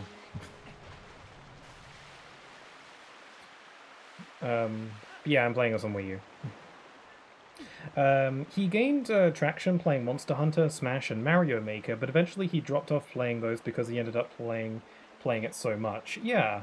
I mean, that's the thing. I don't want to play just the same thing over and over again. I like to stream games in a very Let's Play-esque fashion, where I like to do a playthrough of a game and enjoy it, and then move on to the next one. That's how I play games in my own time, and it's how I play games on stream. I think that's just more fun. That's what I like to do. I don't really have any games where I go back to them regularly or anything. I know some people do that, and that's just kind of like down to taste. It's not really, there aren't really any games where I feel the need to go back and stream them multiple times. Like, I could do that with games like Mario Kart or Super Smash Brothers, but I'm just not really into that. Oh my god, there's so many chests in this area I don't have, looking at my map. I honestly followed because you seem chill and nice. Sure, I like Deltarune, but I like certain vibes. That's really nice to hear. I've had a few people say that I'm chill, which was not my intent, but if that's what the vibe I'm giving off, then it's a good vibe. I think that I can only take that as a compliment. I follow Pixel because he likes Sonic, and I can't believe that was 2 years ago now. Never mind, that was 3 years. Yeah, it was a while ago. I distinctly remember that I was streaming Sonic Unleashed, and you also like Sonic Unleashed. And then I was like, wow, this guy is cool because he has really good taste in Sonic games.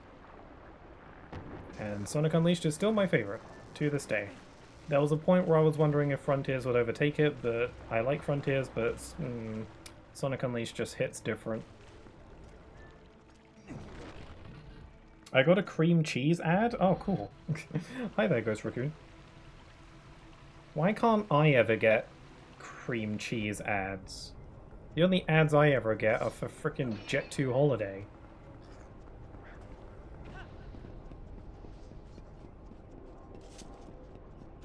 There are some ads that I get so obnoxiously frequently that I can recite them word for word. If you can recite an ad word for word, then you've got to start varying it up a bit.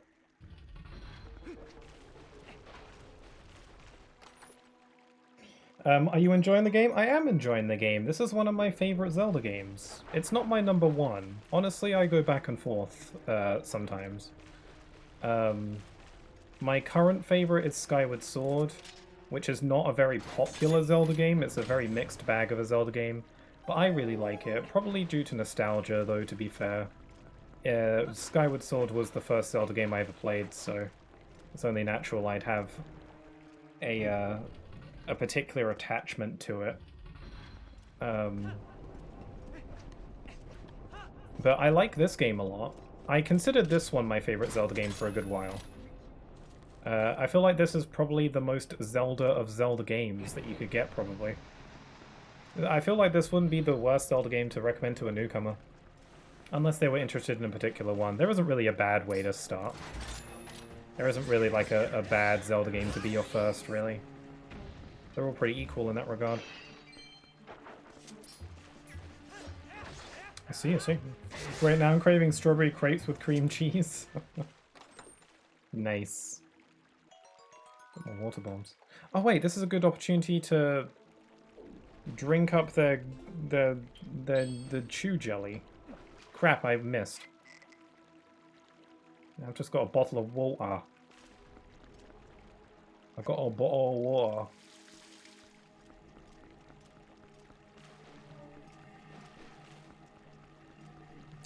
Let's see what my iron boots.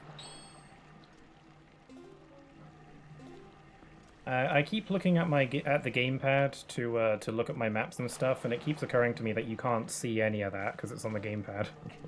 So if I'm ever just standing in one spot not doing anything, it's because I'm looking at my maps. My favorite Zelda game so far is probably Majora's Mask. It was just something. Yeah, I've only played Majora's Mask the one time. I neglected to play it for a long time because the moon scared me. Also, the Ben drowned meme, or the Ben drowned creepypasta freaked me out a lot. So I didn't play Majora's Mask for a long time because it scared me. But I did play it on the 3DS, and I really liked it. Again, I really want them to put it on Switch. Again, it feels like it'd be relatively easy money. I quite like the 2D ones, but I don't enjoy the 3D ones for some reason. I get that. I think that's understandable. I feel like the 2D ones tend to be a lot more freeing, while the 3D ones are a bit more guided.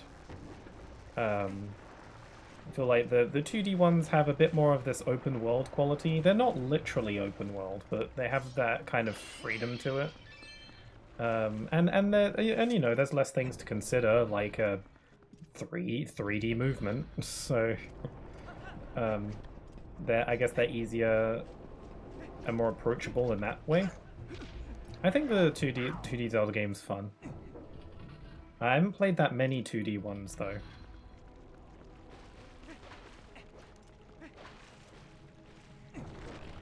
Oh yeah, the falling moon on a timer would probably freak me out too. The moon is even freakier on the 3DS version because on the N64, in hindsight, the moon on the N64, it's got like the frickin' JPEG low polygon face, which is indeed creepy in its own way. But on the 3DS, they definitely tried to make a lot more use out of the extra polygons. So they gave they gave the moon on 3DS like crazy looking cheekbones. And nothing is scarier than some crazy cheekbones. I, for one, am terrified. I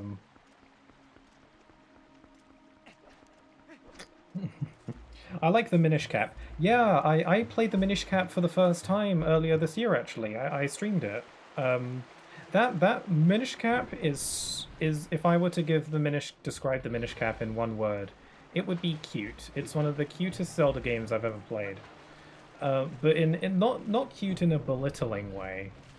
Like, oh, how cute. You try your best. No, I mean like cute as in it's genuinely just really charming. Because it was a game that was made for the Game Boy, and everything about that game has the theme of being... Well, that was rude. Everything about the Minish Cap feels like it has the theme of being small. So, like it's on a handheld system, but the game revolves around a tiny race of miniature people, and one of the game's key mechanics is shrinking. And I don't know, it's such a cute game. But it's got all of the it's got all the Zelda things that you know. It's got the dungeons, it's got the the magic and it's a very solid Zelda game, and it's cute because it's got like that whole miniature theme. which works so well as a handheld game. I had a lot of fun playing Minish Cap for the first time. If there are any other Zelda games that I haven't played for the first time yet, I'd love to stream those. I've never played A Link to the Past, which is apparently a really popular one, so I want to play that. I think I played a little bit of it, but not much. Uh-oh. No, I want to grab that. There we go.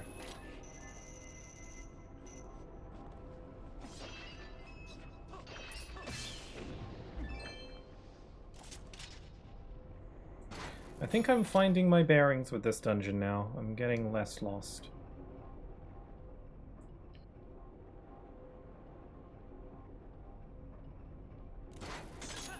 Gosh, you made me think of Carol from Deltarune. I expect her having high cheekbones.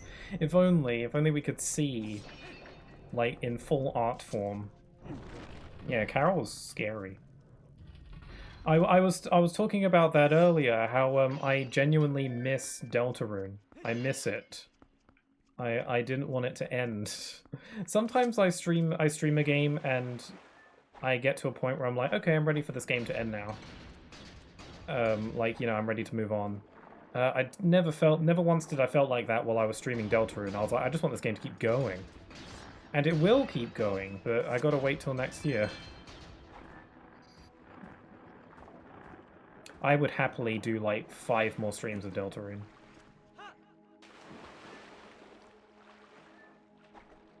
I also need to play A Link to the Past. Yeah. I've played A Link Between Worlds, which is like the pseudo-sequel on 3DS that I also hope they put on the Switch. But I've never played A Link to the Past, which is like... I think A Link to the Past is like the 3rd Zelda game that was made. And so it's, I guess, dated in some ways, but the pixel art style looks really cute and charming, so... Also, Link's hair is pink in that game for some reason, and I don't know why. Usually Link is, like, blonde, or maybe like a slight darkish blonde, but never pink. That's it's pretty out there. It's pretty cool, though. It kind of gives that game a bit of a... It's like that game's thing, you know? That's the Zelda game where Link's hair is pink. Like, this game is the one where Link is a wolf. Wind Waker is the one with sailing. Skyward Sword is the one with motion controls and AI robots that tell you what to do. And Link to the Past is the one where Link's hair is pink.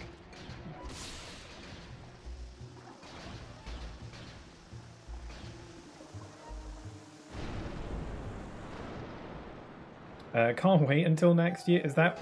Can you not wait until next year also because of Deltarune or for something else? Because... who knows, there are probably a ton of games coming out next year.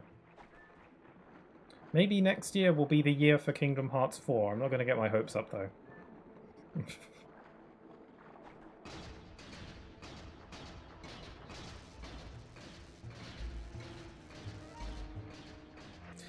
Next month is the Undertale 10th year anniversary. Perhaps we'll get a small bit for Deltarune. Ooh.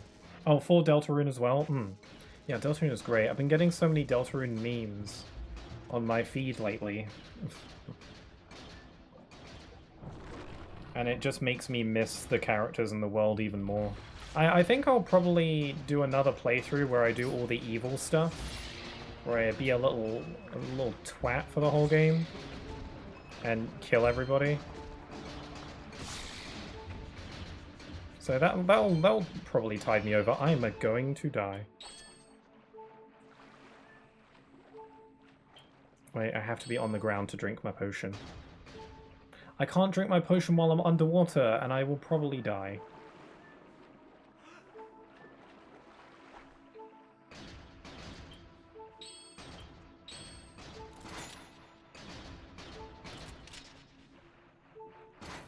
How do I get there? I think this is the wrong way.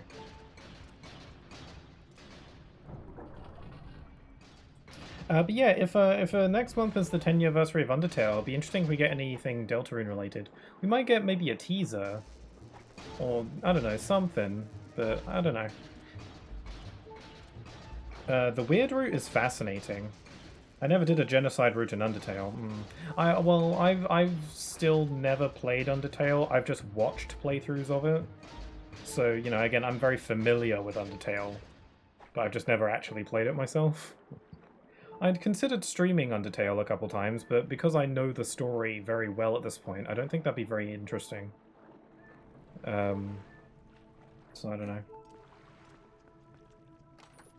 But the weird routes in Deltarune, I know about the Snowgrave route, but I don't know anything about Chapter 3 and 4 in terms of the weird routes. I don't know what those are like.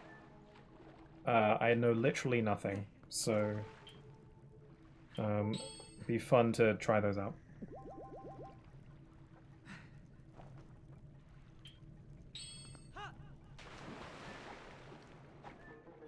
Maybe another Spamton sweepstakes. I don't... That's so much... Spamton is such a popular character. I see so many memes about him.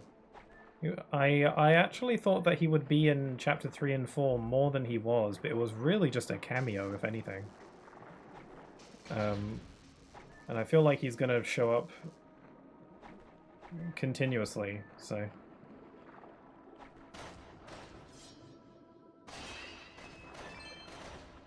I'm lost. How do I... Like ow. The chest is in that room, but I can't get to it. I gotta drop down from above, but I don't know how to do that. There doesn't seem to be anything else of use. I think I gotta get to that door. That door? Yeah, that door. That's the door I want. Okay, so how do I get to that door? Looks like I've got to drop him from the water over there. So to do that, I've got to get in this little area. But I don't know how to do that. There's got to be a little secret tunnel.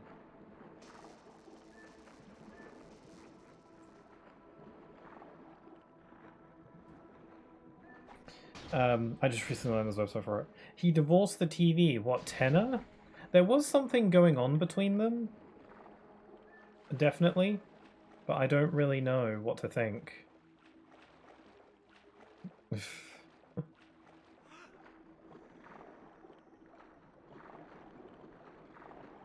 God, now I don't know how to get anywhere. I'm so lost, like when Stitch read The Ugly Duckling. I'm just in the middle of the water temple being like, I'm lost. Just imagining Link doing that is really funny to me. Me whenever I get lost in a dungeon.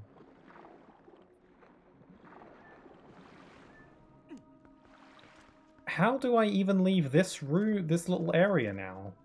What? I literally did it a second ago. My favorite thing to do in games is mapping and finding secrets. Yeah, that is really fun. It's fun to kind of get your bearings on stuff. Apparently the Etrian Odyssey games are all about mapping and stuff like that. I've never played any of them. Oh, here we go. Here we go. Now we're getting somewhere, lads.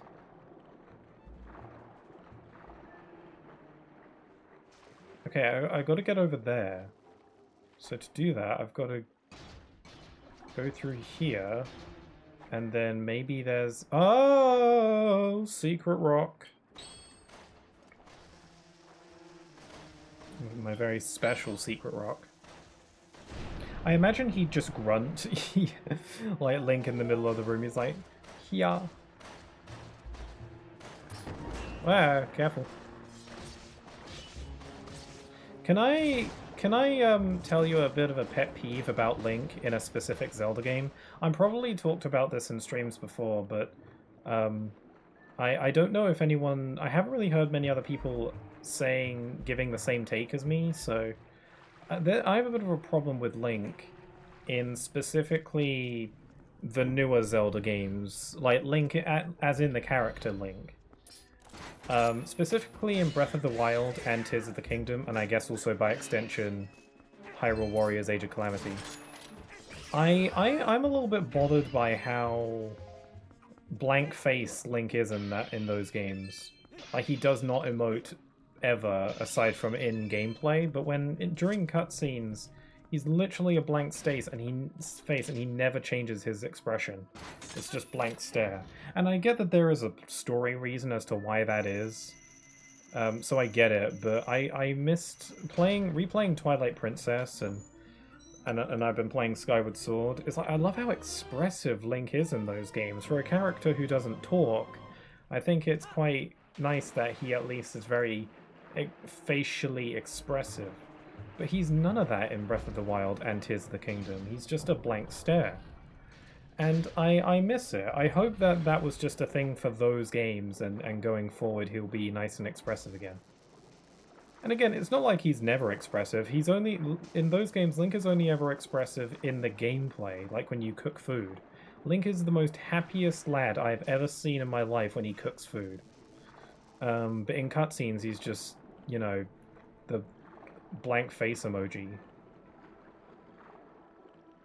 And it just bothers me a little bit.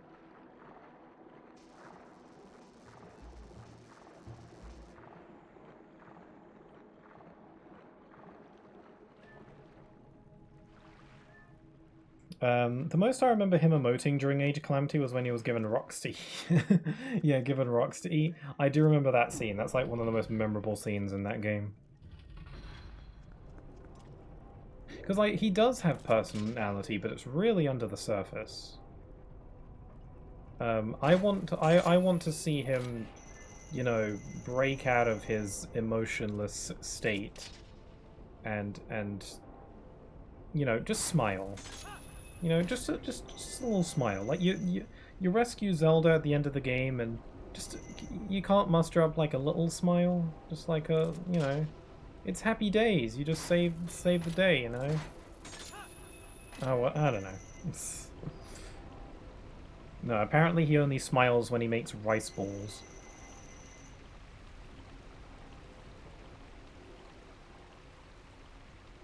Man has jaws of steel. Well, he is a pretty talented kid, you know. Like, how old is Link in Breath of the Wild and Age of Calamity? He's like, what, 16, 17? I imagine. He's a little guy.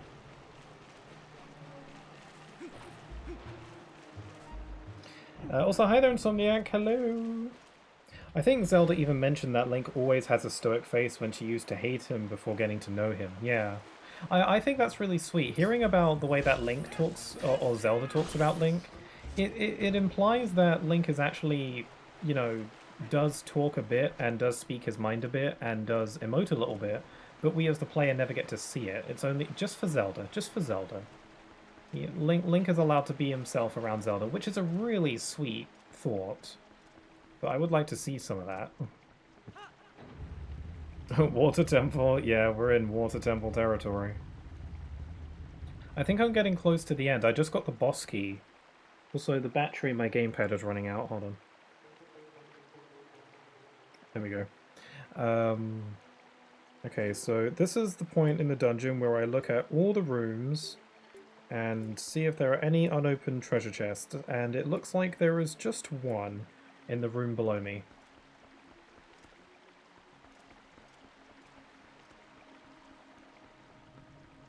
Mamma mia, here we go. But I hope you're doing alright, Insomniac.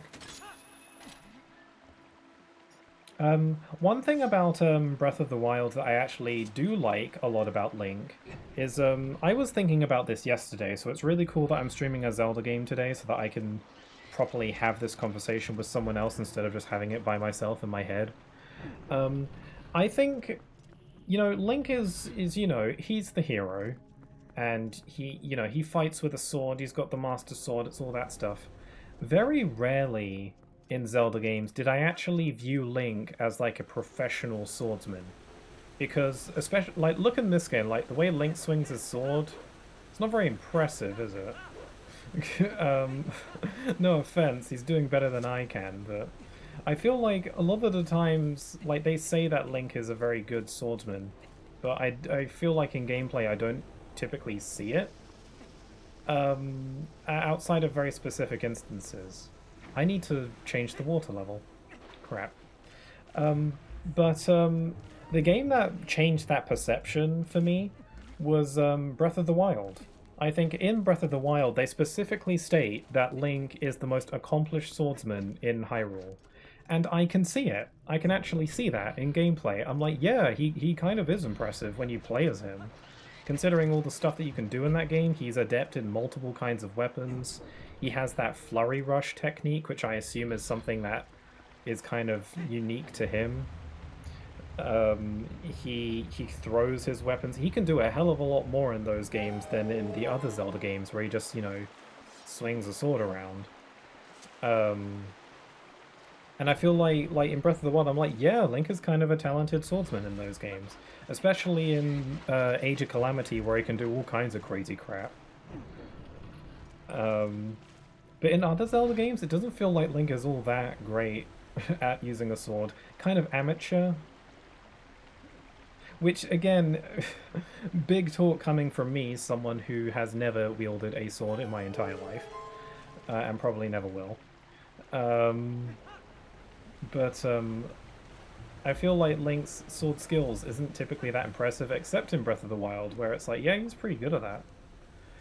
I guess in Wind Waker he can pull off some pretty impressive techniques. He can do flips in that game and stuff like that, and I guess Link has this like rolling swoosh technique. So I guess this game gets pretty close. Yeah, the Zelda game that made me think, yeah, Link is actually a very skilled swordsman was Breath of the Wild. Before then, I was like, it kind of just looks like he's making it up as he goes along.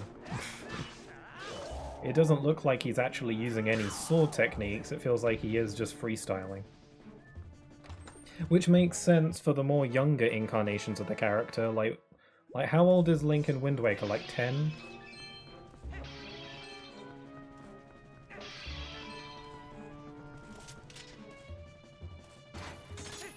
Straighten your spine. I know this game encourages hunchback posture. Yeah, you got a good point. Yeah, I checked my posture. Posture hasn't been checked. Thank you for checking. Please hold your call is important to us. Okay, I think I've found all the treasure chests in the dungeon, so I think I'm ready to take on the boss. I'm concerned because I've run out of potions. So... But I'm sure I'll be fine. We can just try it. We can just try. Also, I will hydrate.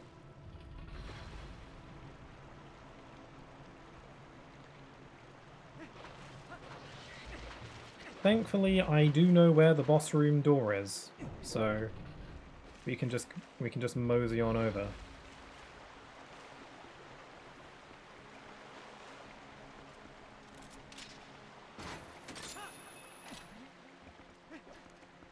Okay, I think it's just down here. We've got to make sure we don't get eaten by the scary fish. Wait, is it down here or am I completely making that up? Is there anything down here at all? Guess not. There is a room on my map. I think it's just this one.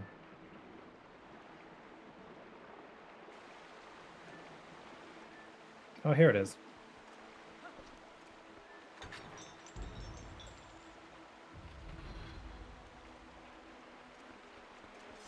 Okay, I'm pretty sure one of these pots is probably going to have a fairy in it.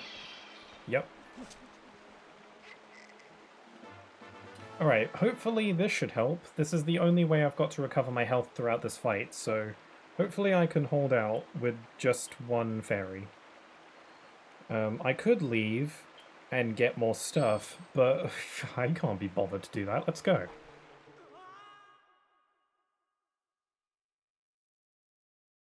Oh, Nelly. This boss is actually way cool. And it also has that triumphant music thing that I like. All the bosses in this game have that, but this boss is what comes to mind when I think of it.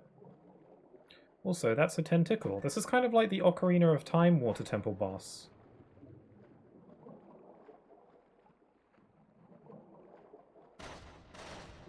Hello. Tentacle. It's nasty. I'm pretty sure the long shot is what you get in Ocarina of Time's Water Temple as well, so this was definitely like an homage.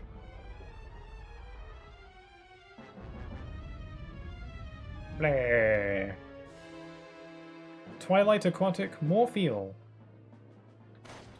Okay, pretty simple stuff we've got to do here. We just got to grab onto his, whoops.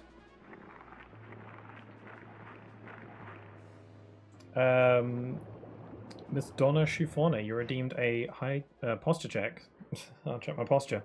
That name rings familiar. What do you want, Midna? Looks like that eyeball is pretty important to him. See if you can't ZL target it and yank it right out of the tentacle. Get too close and it'll attack you, so make sure you leave yourself some room. Ah, Midna, no one likes a backseater. Hello there, Donna. I do remember your name. I don't quite remember the last stream that you were here for, though, but it feels like it's been a bit. Hopefully you are doing all right, though.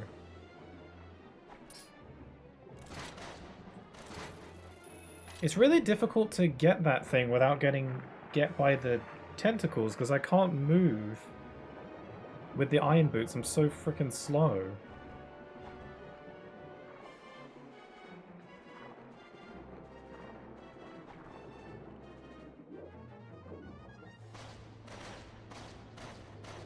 Okay, maybe I should yank it with while I'm in the air, because it's a bit easier, and then I'll hit it.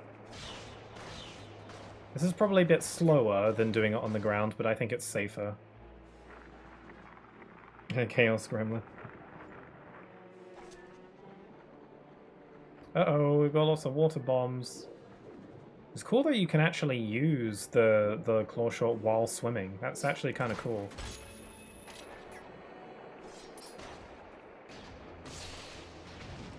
No! Oh, you suck. Yeah, I can't dodge at all with the iron boots on. It's really hard.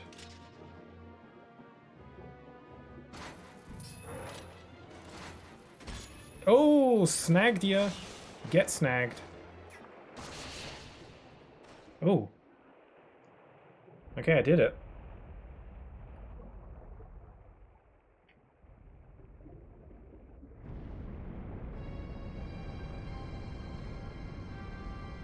It's a giant worm. Oh my god, it's a worm.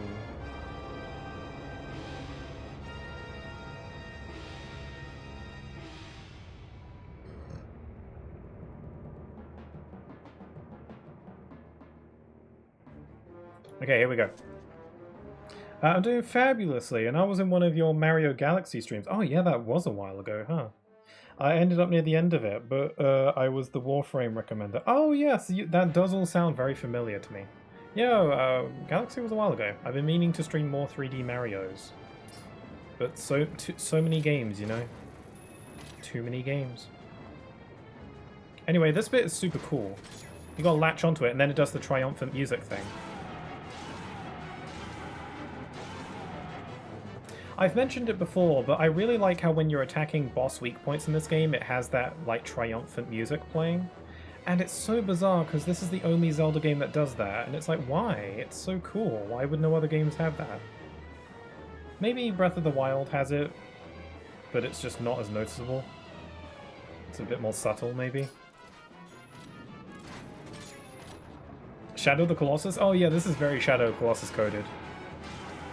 Maybe this was inspired, because Shadow of the Colossus had come out by this point, right? Almost certainly. Shadow of the Colossus was PS2. Maybe this was, it is, like, really similar when you, now that you pointed it out, I'm like, yeah, this is very like Shadow of the Colossus.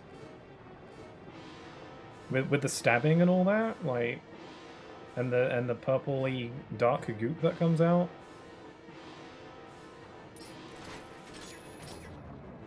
I never noticed.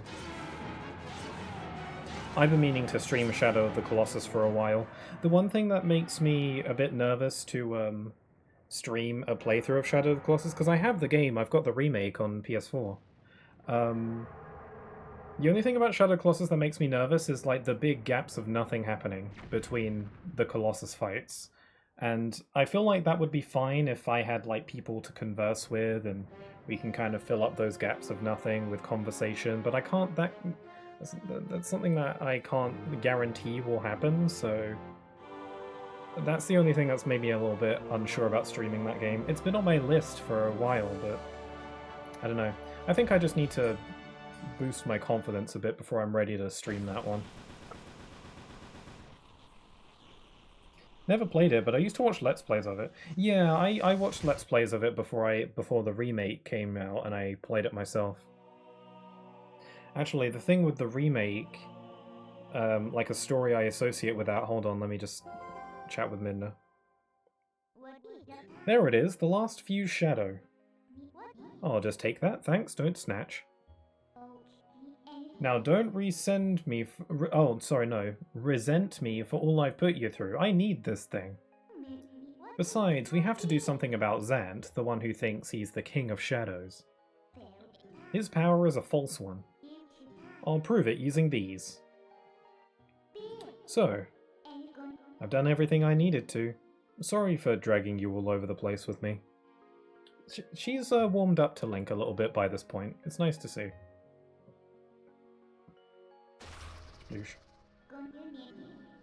So, shall we go? She apologized, you know, for causing problems. That's some growth. Anyway, so getting back to Shadow of the Colossus. So when I didn't play Shadow of the Colossus for the first time until the remake came out on PS4, and I don't remember if I got it day one or not. I don't think I did. I got it like fairly early on though. I'm actually going to save this in a second slot as well. So essentially when I got the remake, I was in college, and in my first year of college, was very I'm getting the heart contained. Don't worry, I'm not gonna miss it. I wonder if people actually do that. Like not on purpose though. But with Shadow of the Colossus, I got the remake, and my first year of college was very miserable because it was a subject that I didn't like very much, that I kind of had to do. And also, I didn't really have any friends. Like none of the other students in my particular class I really clicked with. I didn't really have anything in common with most of them. And they were all nice people, but I just wasn't really friends with any of them, so I was on my own a lot. And no one ever really talked to me much because I was very much on my own a lot. But one day, during my lunch break, I decided to walk into town and buy Shadow of the Colossus remake, and I did so. And while I was there, apparently some of my classmates noticed me because they were also going over there to buy other games, I suppose. And someone saw me buying it, and then when I came back to college later, like a couple of my classmates came up to me. I was like, "Hey, Jason, I noticed you're in town earlier. I was curious about what game you got." And then so I pulled it out of my bag and I showed them, and they had never heard of it. And I was like, "What?" Like they were like, "I have no idea what that is. I've never heard of it in my life." I was like, "Really?" I understand that Shadow of the Colossus isn't like a it's not like a high-profile game, but it's like one of those games that's pretty famous among game enthusiasts, you know? So I kind of assumed it was one of those, like, niche games that basically everyone knows about, or at least has heard of. So I was really thrown off when they didn't know what it was. So I guess we were just they were into games, but I guess they weren't into the same kinds of games as me. Anyway, almost missed this message. Random fun fact. My sister and I used to play this throughout our childhood, and it was the introduction to the Legend of Zelda games. Oh, cool. My introduction to Zelda was either Phantom Hourglass or Skyward Sword. I don't remember which one came first for me. I didn't really know what The Legend of Zelda was when I played Phantom Hourglass. I just thought it was a cute little touchscreen DS game. Also, Insomnia, you already need random fact about the current game. I'm sure I can whip up something. Because this game has a lot of interesting factoids. Oh, here's one. Actually, yeah, here's one. So in the past, this is a good room to demonstrate this because it's nice and open. So this Zelda game has a unique feature that I don't think any other Zelda game really has, where you can swing your sword while you run, which is a very random feature that admittedly isn't really that useful. It's useful for cutting grass, I guess. But yeah, you can run while swinging your sword. But that's not the fact that I have for you today. So you can hold down the attack button to have Link ready his sword to do a spin attack, and you can also do this while moving. So Link will do this animation where he holds his sword back while running, and he looks a bit doofy, but it's a thing you can do. And then he kind of does this like swipe upwards, like that. So the fun fact I have for you today is that this animation is completely unused in the Nintendo Wii version of this game. Because this game was released on GameCube and Wii. I like how Midna is just waiting for me over there. But yeah, this animation of Link running while holding his sword back and swinging it upwards cannot be triggered at all on the Wii version, to my knowledge. The reason for that is because you can't hold the attack button to charge up a spin attack in that game, because in order to swing your sword in the Wii version, you shake the Wii remote. So obviously you can't hold a button because it's not on a button. You can't you can't like hold the Wii remote shake. You can't do that. The way you use a spin attack on the Wii version is by shaking the nunchuck. So yeah, this animation of Link running while holding his sword back is completely untriggerable on the Wii version. It's either on the GameCube version or this version.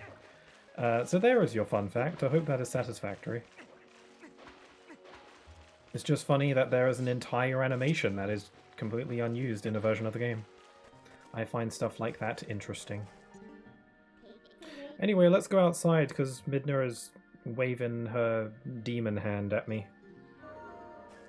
She's beckoning me forth. Anyway, are you ready for the plot to happen? Because this is where the plot really be happening. Okay, so it took me roughly 2 hours to get through that dungeon. That's not bad.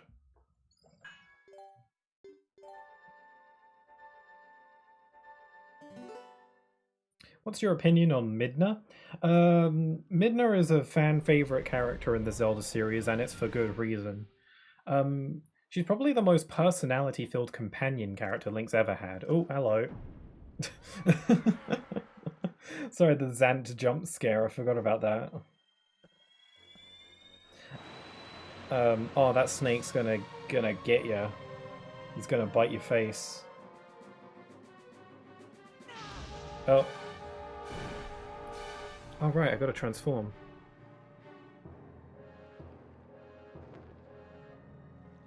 You dropped the egg in the water.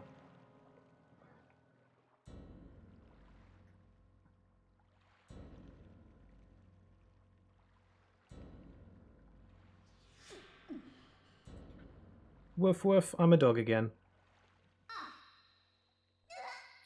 Zant, oh noes. But yeah, getting back to Midna.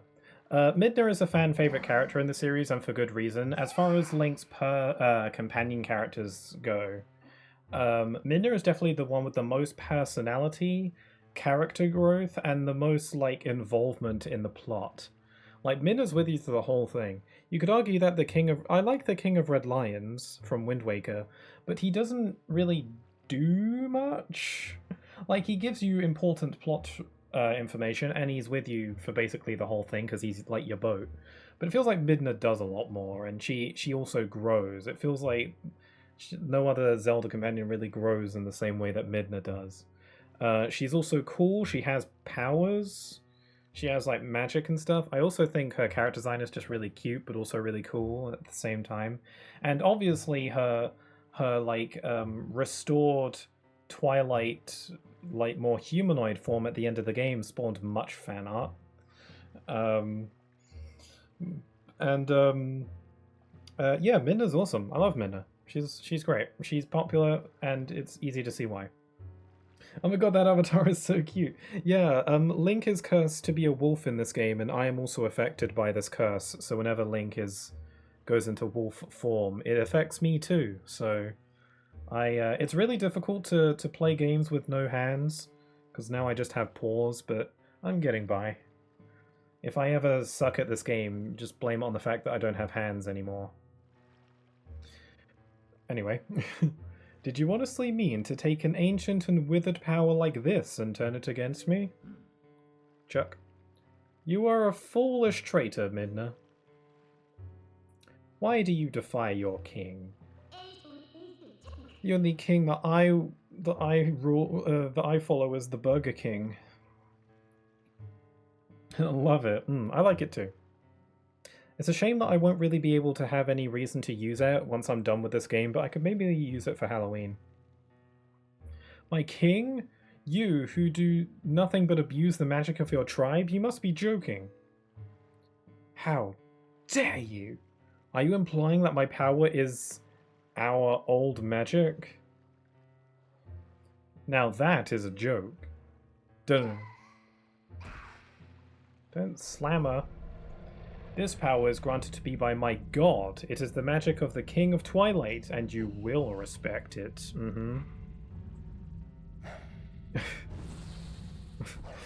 Link wasn't actually trying to attack him there. He was just trying to eat his glowing orb because it looked delicious. He just happened to be behind it. He was like, that looks tasty. No. Ow. He shoved a rock in my head.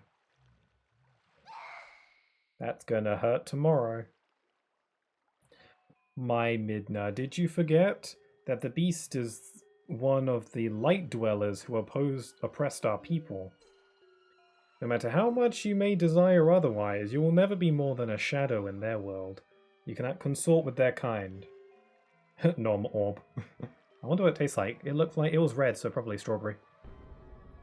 But if we can make their world ours, Midna light and darkness will meet at last. Our tribe will take back their realm, and sweet darkness will blot out this harsh light. And that, Midna, is why... You. I need you. Not just for me, but all of our people. Lend me your power. I wonder if anyone has a crush on Zant. That'd be weird. The guy is cuckoo crazy. So be it. I will return you to the light world you covet. Uh-oh. No. Just a thought. Just curious.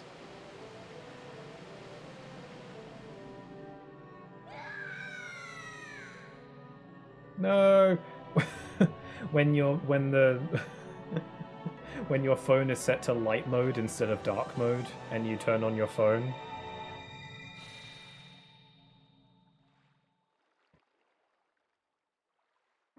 When it's set to light mode by default. Would. Zant deserves no crushes. Yeah, he's a little bit too cray-cray. And he has a weird mouth. And he looks significantly less cool when he takes his helmet off later in the game.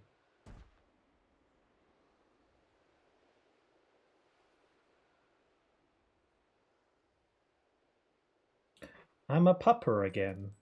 I'm significantly more fluffy. Uh-oh. Ew. Midna's like draining of all her color and stuff. Bro looks like a raw slab of ham.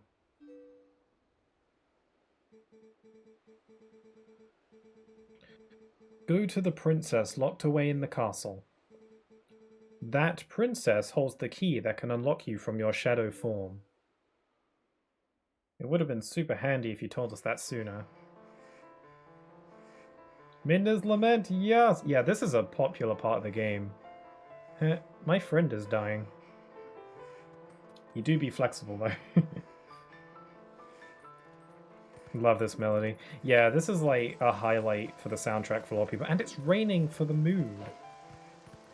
I'm going to avoid the monsters because the battle theme interrupts the music, which is a bit of an oversight.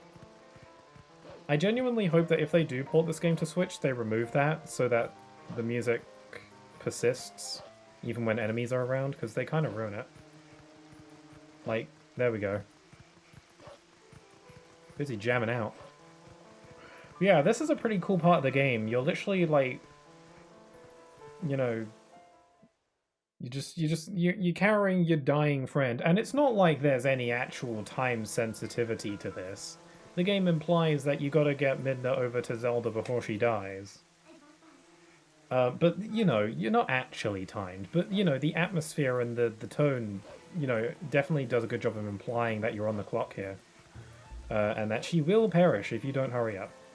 And it's a very tense moment. The music is great for this. The atmosphere is great. It's a very, like, this is the most intense part of the game. And also, like, Midna is genuinely relying on you at this point. If you don't help her out, she can't do anything else. Throughout the game at this point, Midna's been very sassy. She's been very like, "Oh, you're my servant."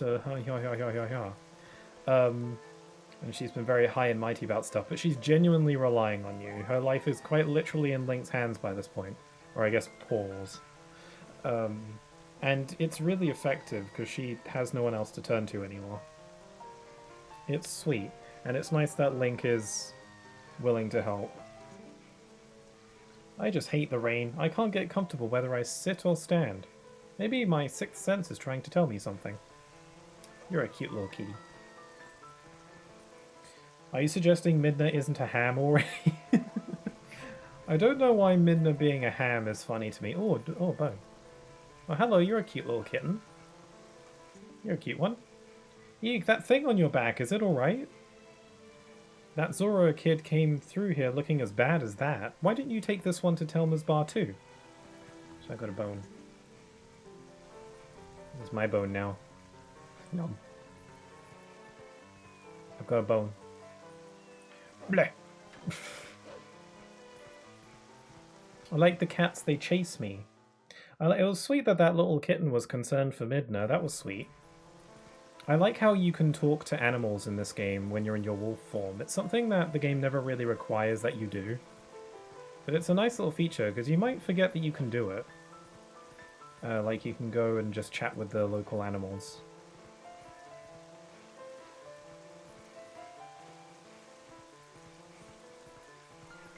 I've got a dead ham here. Beast, get out! God, the discrimination. I wouldn't immediately tell him to get out. I'd give him a little head pat, because he's a dog. Yes.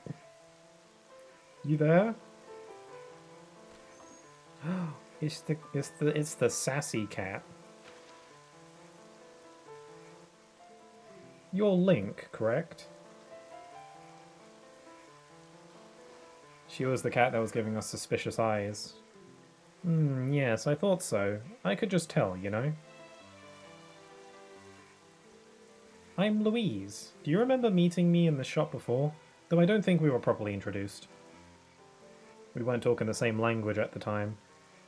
And also Link doesn't talk in general. In any case, I must tell you, I'm a bit puzzled as to why you look like that. Really, dear, you can't blame the humans for tossing you out the way you look. Rude.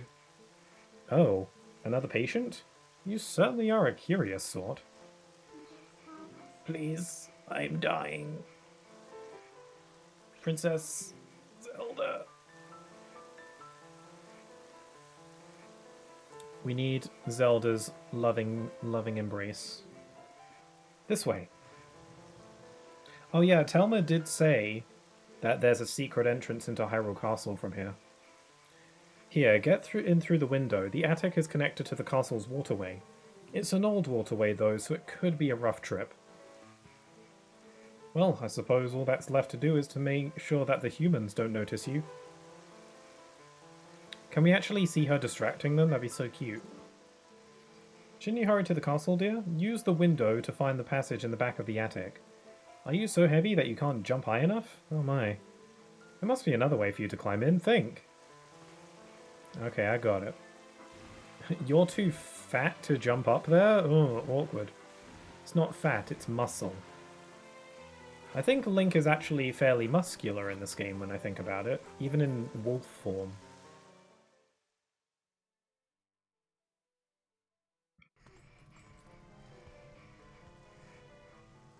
Oh man, they rigged up their attic with pots so that to ward against intruders.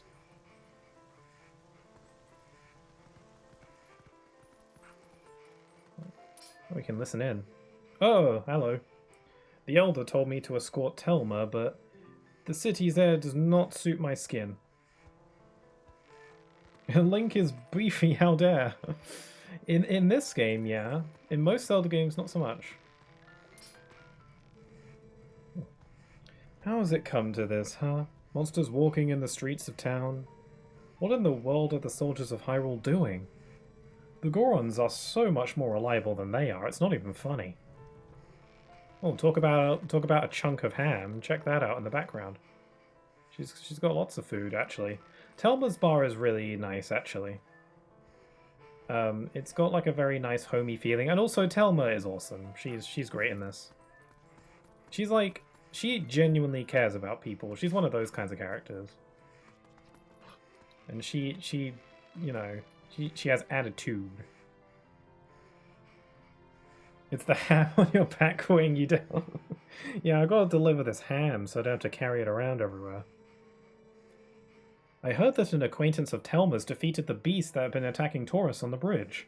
His name was Link. It sounds as though he brought Telma and her young ward to Kakariko village. And here I was, thinking Hyrule was empty of men of valor. Oh no, I don't believe he's from Hyrule proper at all. No, my understanding is that he's from a small neighbouring province of Ordona. This may sound horribly elitist, but people who do not know the city simply do not know fear.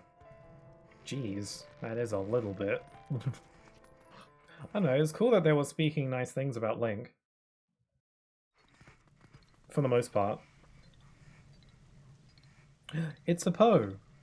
What-o? A Poe? Yeah, Poes in this game are mega creepy.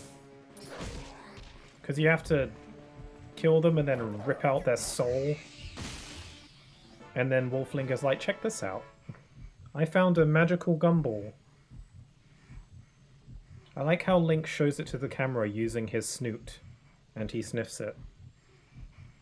You got the Poe's soul. Collect one from each Poe you defeat. See how many you have on the collection screen. Oh, we can do a little doggy paddle. The rainwater must be leaking in through here. No, I see no difference besides she has tons of sass.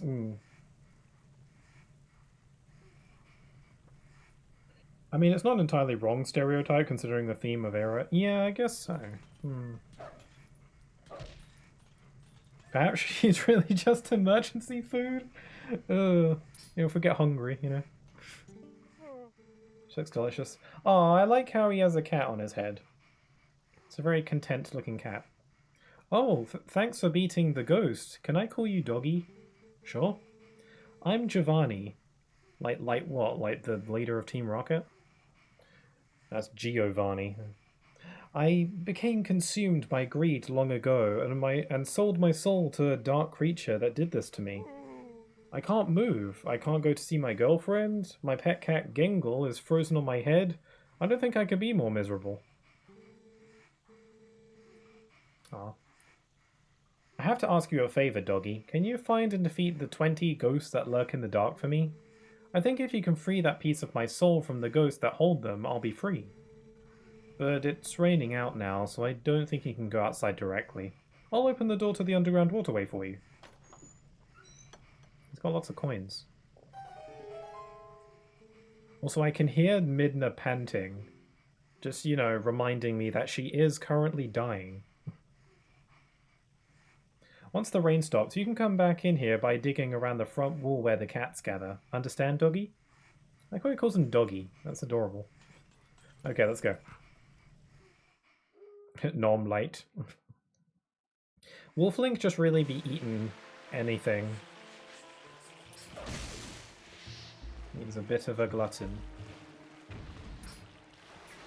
Ew, gross rat. Frickin' rat. It's rat-tattooey.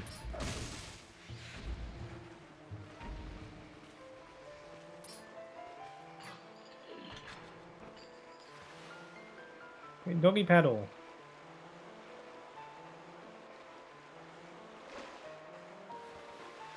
Man, Midna's dying and we're currently like drowning her in the water. But we gotta do what we gotta do, you know. This is the only way to get into the castle without alerting the guards.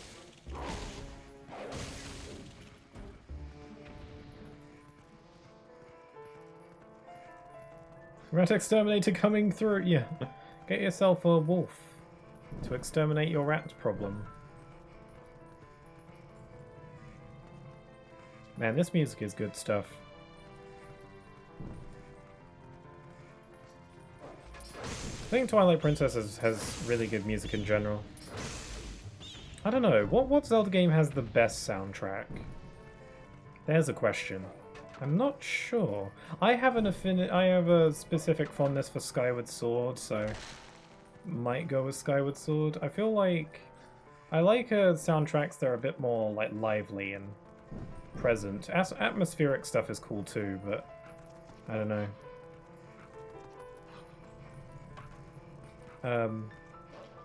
Wind Waker is really good. Then again, Wind Waker has the magical powerhouse that is Dragon Roost Island, which is like the best theme in that game. Also, that one boss theme from the Wind Temple in Wind Waker is awesome too.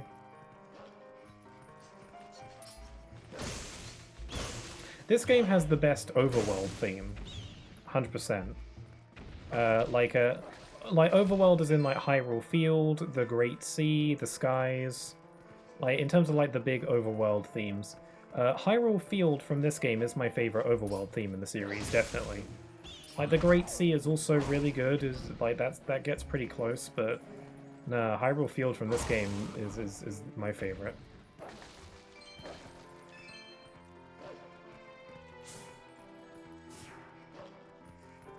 I feel really slow for some reason.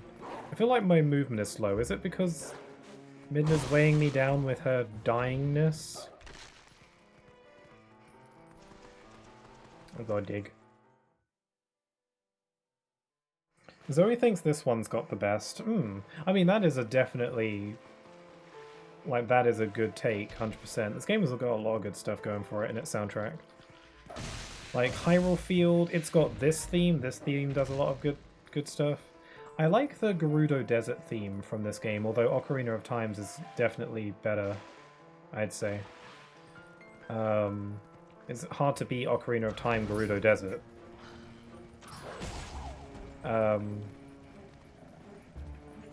What else does this game have? I like the Zora's Domain theme from this game, but it's basically the same as Ocarina's.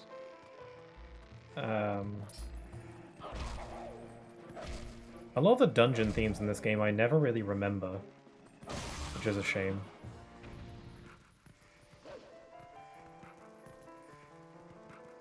Whoa! That was close.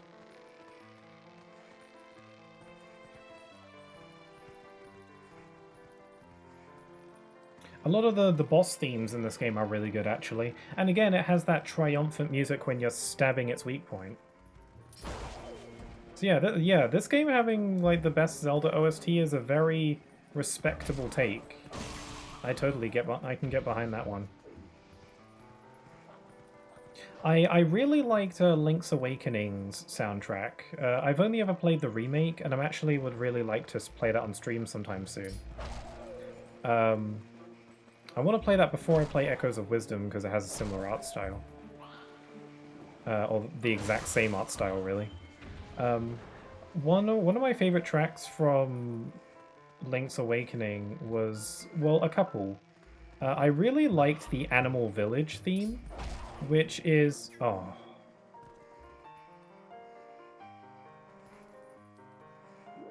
That sucks. Okay. This keeps getting worse. Try this again. Okay. Yeah, I really like the theme of the Animal Village in Link's Awakening, mainly because it sounds really silly. The music is mostly comprised of animal sounds, but like synthesized animal sounds, like cats meowing and dogs barking, and it's really silly, but it's surprisingly really catchy as well.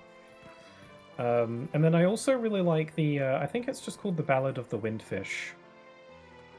I think it's a really mystical, mysterious, yet kind of melancholy track, and it's really pretty.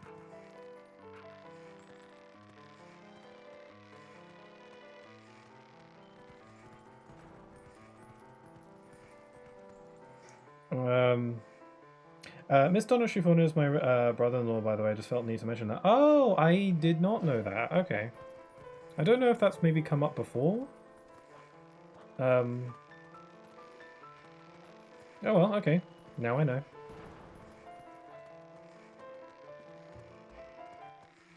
Okay, this guy is not going to get me this time. There we go.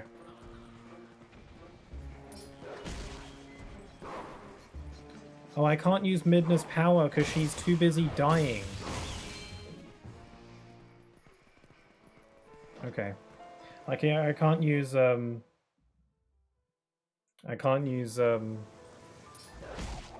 Midna's charging up orange radius power thing because she's too busy dying to do that. So if you ever say something bad in chat, I'll punch him. Thanks! That's so sweet. No, you've all been lovely, so I won't worry. That does make sense now that you say that, because I think you mentioned something before.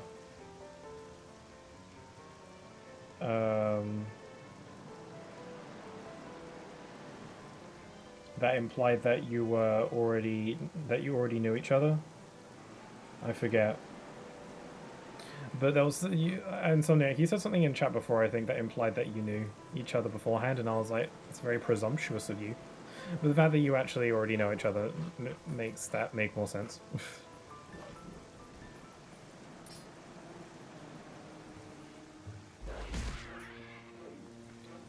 This is kind of a cool mechanic. The wind causes these bridges to blow, and you can run on them when they do that, which is super not how physics works, but I struggle to care because it's kind of cool.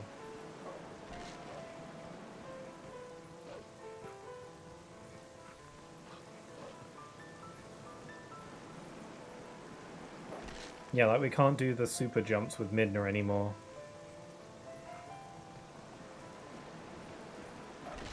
Midna's a bit too sleepy. She's just a bit EB. Wow, the regular Light World birds are significantly less intimidating than the scary Twilight birds. I nearly died at this bit because of them.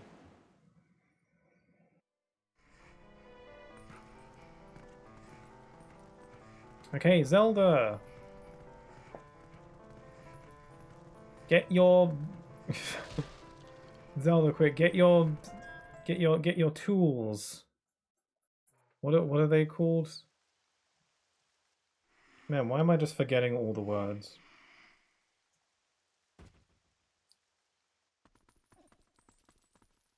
We need Zelda to get her medical tools out. We need a scalpel. And other things. It's the only one I can think of. She needs an operation. Please. Please tell me. How do we break the curse on this one? Me? Little old me? This is the one. You need him to save your world. That's why, Princess. Please, you must help Link. Aw, she does care about us. What, you care about me or something? Ah, I see. This one has been inflicted with dog. We need to undog this dog.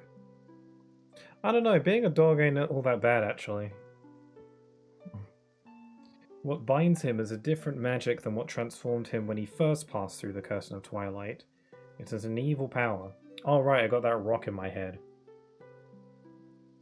It gives me a mondo terrible headache. Our world is one of balance. Just as there is light to drive away darkness, so too is there benevolence to banish evil. This is so Kingdom Heartsy. No wonder I like this game so much. Head for the sacred grove that lies deep within the lands guarded by the spirit Farron. There you will find the Blade of Evil's Bane that was created by the wisdom of the ancient sages, the Master Sword. The Master Sword is a sacred blade that evil can never touch. Evil cloaks you like a dark veil, and that blade is the only thing that can cleave it. Cool. It's like a... The Master Sword is like a darkness EpiPen. Link, hero sent by the goddesses. Like you, I have been granted special powers by the goddess. I have a triangle in my hand. Fine, Link, you can go get to the woods on your own, right? I'm lost. Princess, I have one last request. Can you tell him where to find the Mirror of Twilight? Gasp. You can never take the dog out of the man. Always have that dog. Midna, I believe I understand just who and what you are. You are Ham. Despite your mortal injuries, you act in our stead. These dark times are a result of our deeds, yet it is you who have reaped the penalty. Accept this now, Midna. I pass it to you.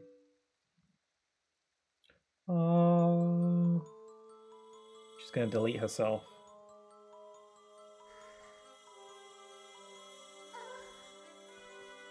Aww. I like how Link is constantly sniffing. No, Link, stop her!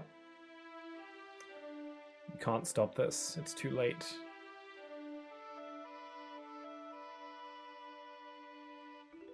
Aww. She's got a tiny little hand. Wow, Zelda really does not get much screen time in this game, huh? Yeah, she's got her color back. She does look cool. She looks way better like this. She's less ham-like.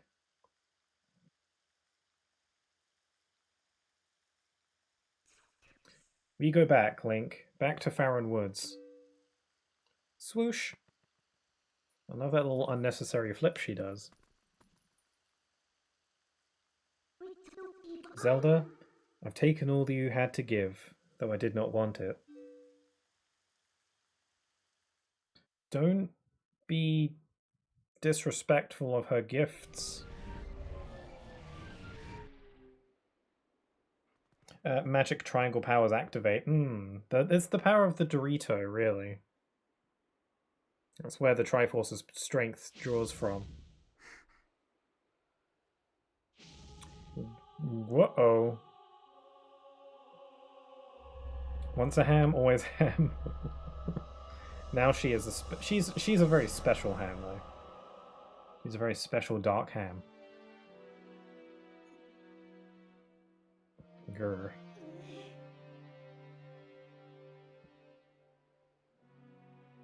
Even as a wolf, Link is pretty expressive. That's what I'm really missing from the newer games. Says that even though I've only shown a fraction of my power.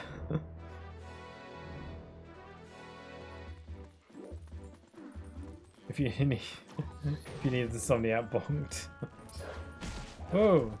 Okay, we are now Wolf Link, but in the light world. Also now Midna can fully exist in the light without needing to be all shadowy or something. Okay, so we need to go to Farron Woods, which is this way. And yeah, we are also stuck in doggy form. But is that so bad? You can run decently fast at least.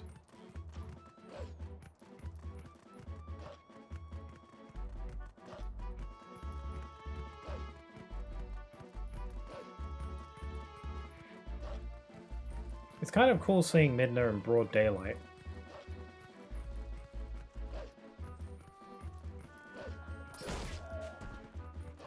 Sorry, I just wanted to, like, ram my face into that guy. We'll be in Farron Woods in no time. And then we gotta do, like, the weird labyrinth forest thing.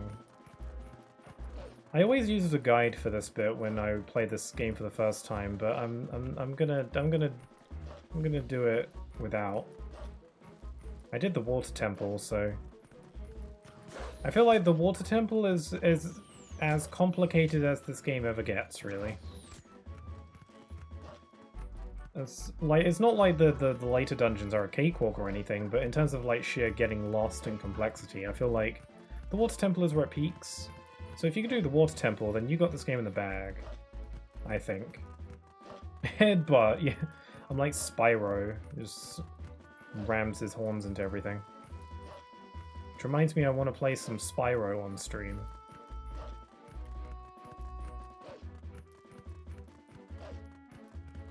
Oh god, I hate these little buggers. I don't like the way they run, it freaks me the hell out. I need to not look at them. I don't like them. If they go towards me, I might scream. Okay, do not like those. They freak me the hell out. The only enemy in any Zelda game that genuinely scares me. Like the Gloom's Hand from Tears of the Kingdom, garbage. Those are what freak me out. Say, I don't like their legs. I don't like the way they run. I don't like the no, yuck.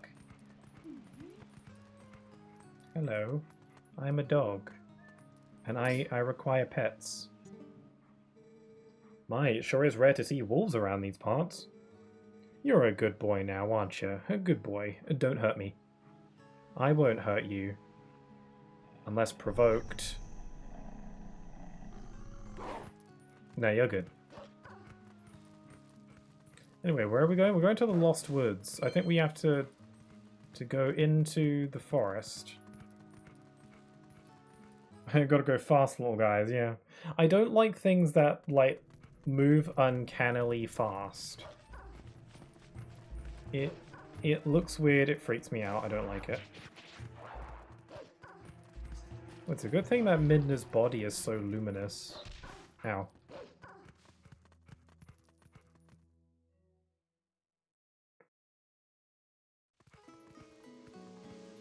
Okay, Farron Woods. I think we might be able to do a little hop, skip, and jump to get over here.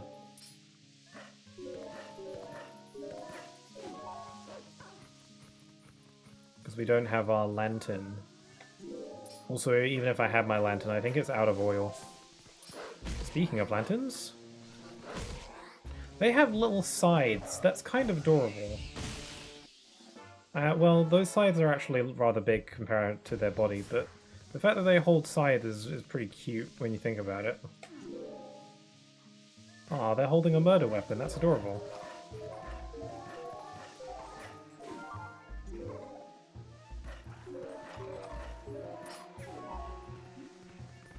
We've got hops. That was risky.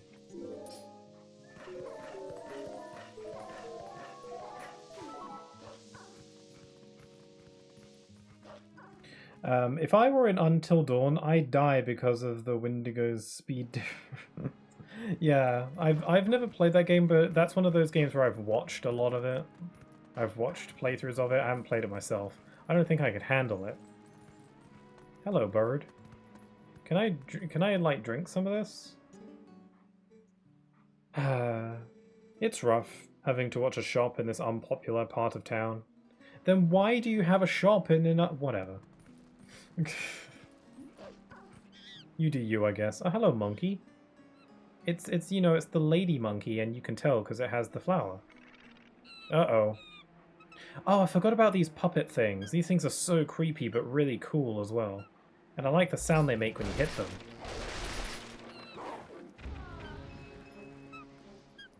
Hello, monkey. Monkey.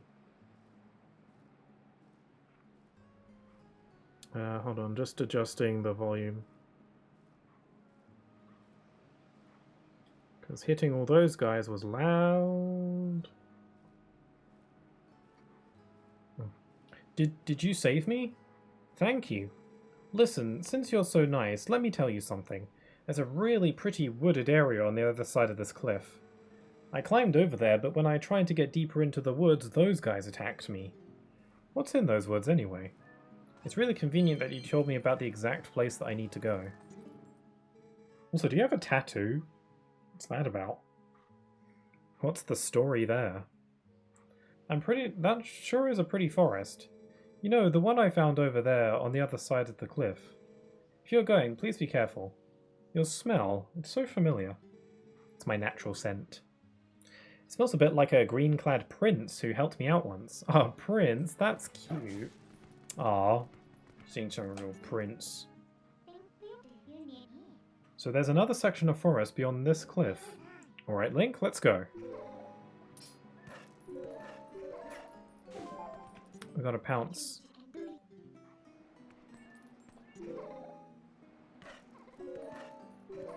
Wow, we really just be defying gravity like that.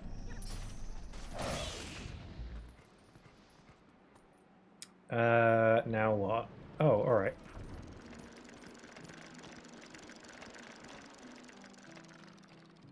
Okay, they're both looking at it like, whoa. Okay. Whoa, I didn't realize that one was on this rope. Depth perception is a little tricky with those. Oh cool, another howling thing. Now we can sing.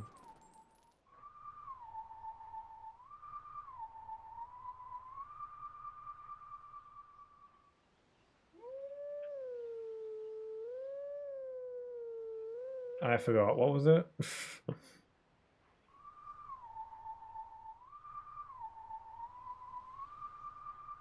Okay.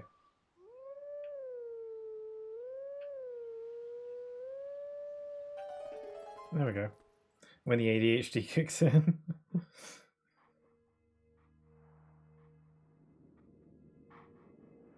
Hello. Man, this area is so cool, but also quite frightening as well. What game is this song from? I don't recognize it off the top of my head.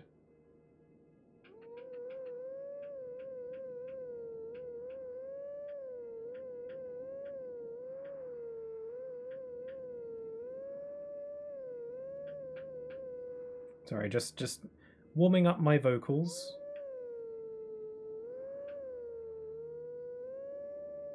There we go. Isn't this from Ocarina of Time, actually? Isn't this one of the teleporting songs? Perhaps for the forest would make sense, seeing as I'm in the forest right now. Ocarina of Time, Song of Time?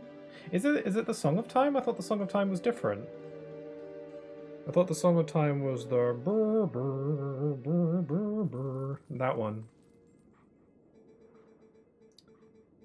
I thought this was one of like I think this is Ocarina of Time, I'm pretty sure, so I think that's right. But I thought this was one of the teleporting songs. I don't know. Let teachings of old pass to you. Take sword in hand and find me. Wee.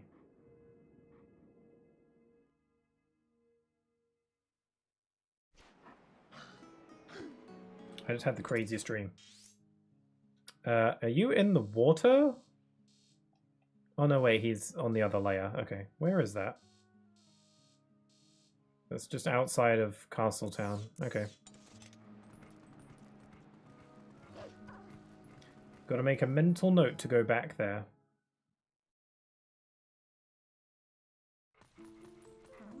Here we are. The Lost Woods.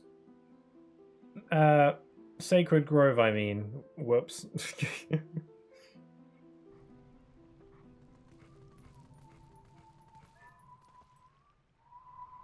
This one is Zelda's Lullaby. Lullaby. Lullaby. I already forgot. What was it? No, let me freestyle.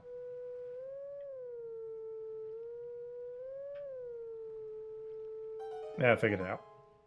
Oh wait, no, it's the Song of Days, I think? Oh really? I haven't played Ocarina of Time that much to know all the songs off the top of my head, so.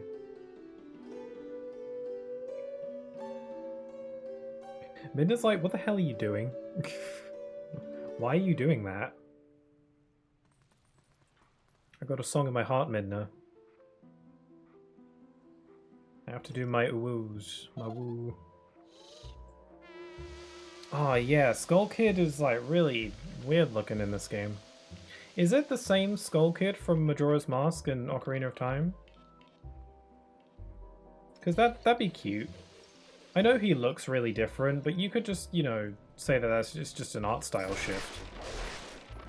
I like the idea that this is the exact same Skull Kid that Link became friends with. I think that's sweet. And he's just been hanging out in the forest. I wonder what if this is the same Skull Kid, I wonder what happened to Tattle and Tail. Maybe they died of old age.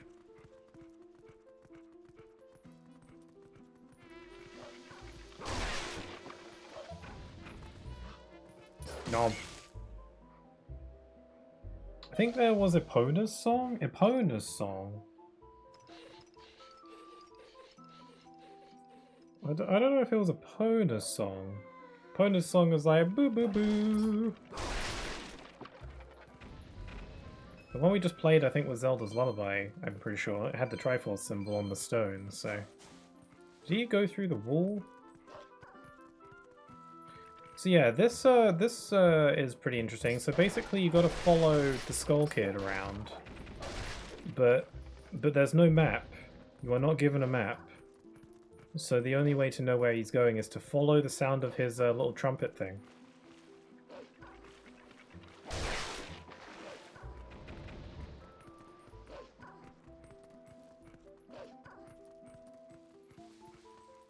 Is he up here? I might have gone the complete wrong way. Or Zelda's Lullaby, yeah. Yeah, I've gone the wrong way. Where did Child go? Oh, there he is. I hear him.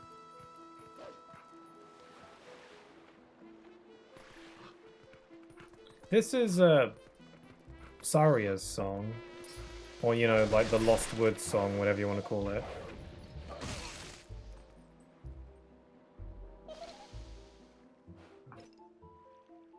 Oh, I just noticed that he has like a little leaf cape. That's cute.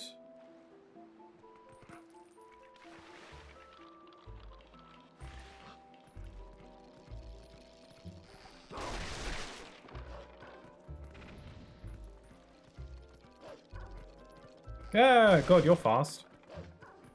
These puppet things are so creepy, but really cool kind of creepy. I think the sound that they make, like the wooden breaking sound effect they make when you defeat them, is really satisfying. Like that sploosh.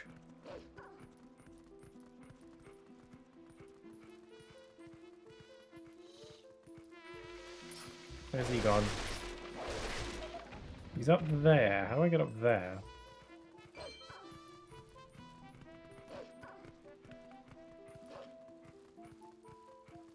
Oh wait, I know this puzzle. It's one on a branch, one on the cliff above, and one by the pond. I'm just kind of like looking everywhere, and until I hear his little instrument. There he is. He's having fun. No, you don't. I like his little tee-hee-hee. He's having fun. That's just how he plays. Okay, he went through there. Could be wrong though. No, I think what you said was pretty accurate. Here we are.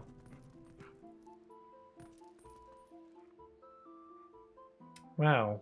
Why are you smiling? Oh, someone's a sore loser.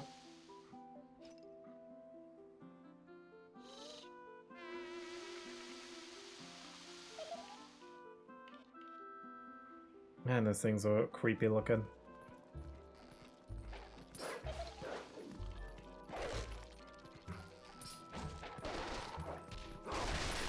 Oh, it just occurred to me that if I run out of hearts, I can't use potions because I'm dog.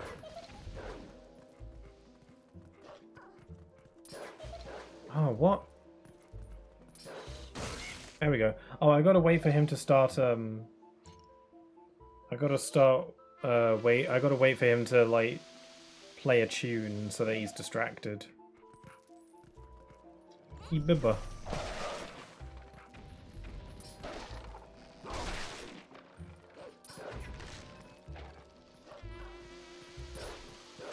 There we go. And it defeats the other puppets. Brrr. Nom nom nom. We're eating so much wood. We're gonna get splinters in our mouth. Okay, play a tune. There you go.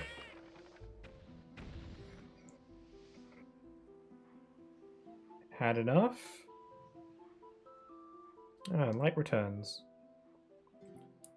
Bye. See ya.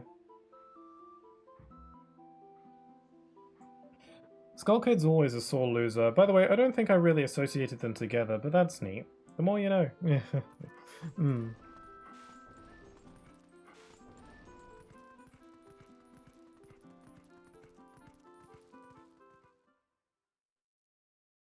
Like, by associated them together, is it like the other Skull Kid from the other game, or did I say something else?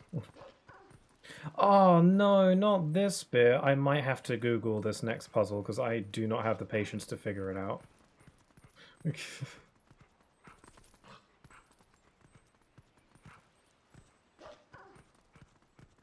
No, not this bit. Yeesh.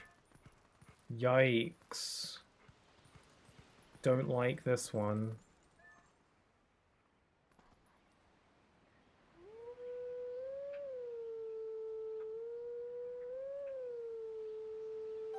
I messed that up slightly.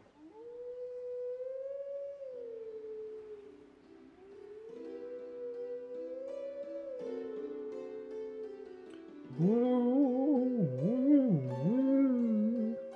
woo, woo. I can howl too. Woo. Like, I didn't think of Skull Kid when I played it. I guess your guess is as good as mine. I guess it is. I think it's Skull Kid. It seems to be. It would make sense. I guess he never introduces himself. Yeah, I don't like this puzzle. We are guardians of this land. Guide us to where we once stood. Only then can you enter the true sacred grove. Yeah, I do not have the patience to do this. I'ma just look it up. Sorry. Twilight Princess... Twilight Princess...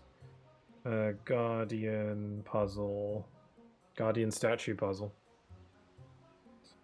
Twilight Princess Guardian puzzle statue. I'm playing the Wii version orientation specifically, so I gotta do... I'm doing it the Wii way. With it flipped.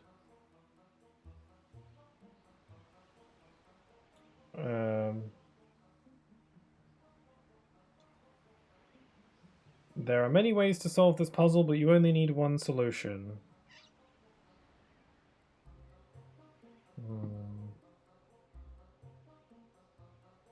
They'll follow mirroring. Oh, jump from black. Yeah, yeah. I know how the puzzle works, it's just I don't know the solution, and I can't be bothered to figure out the solution, so I'm just looking it up. Okay, right. Right. Up. Left. Up. Up. Left.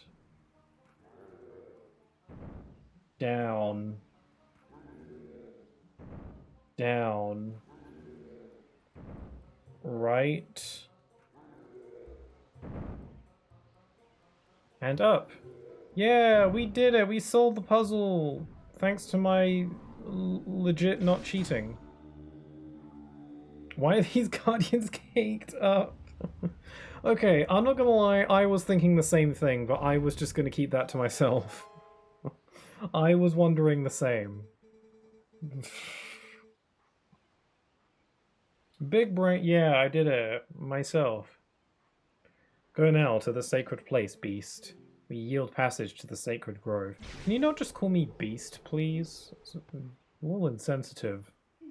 Look at my proper dog form. Meh. I think we found it. The magical EpiPen.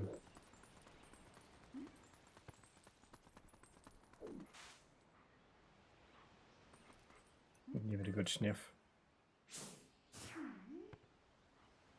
Here we go.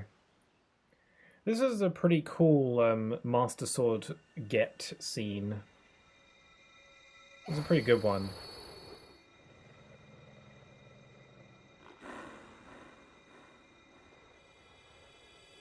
Oh yeah, I should probably change back to my regular Hylian form.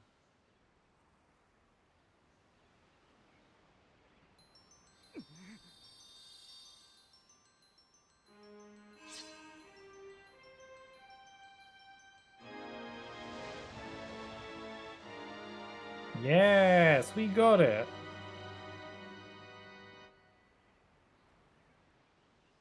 Nice. The sword accepted you as its master. Yeah. Man, it looks super shiny in this game.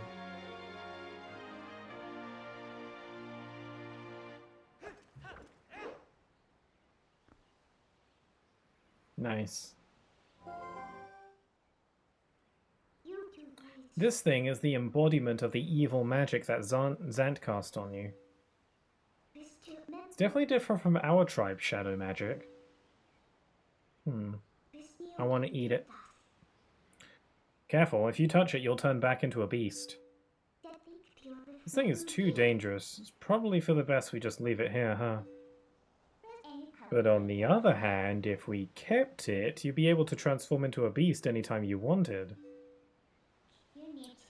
Yes, since Zant was kind enough to give it to us, we should be thankful and use it all we can. If you need it, just call me. I want to keep a low profile, so I'll hide in your shadow when you're human.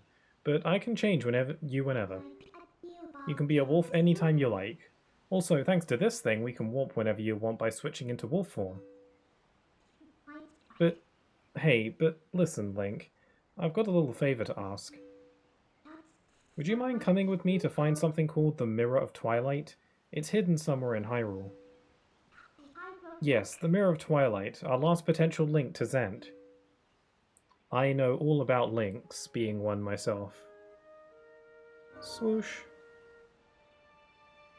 Okay. We got a mirror to find.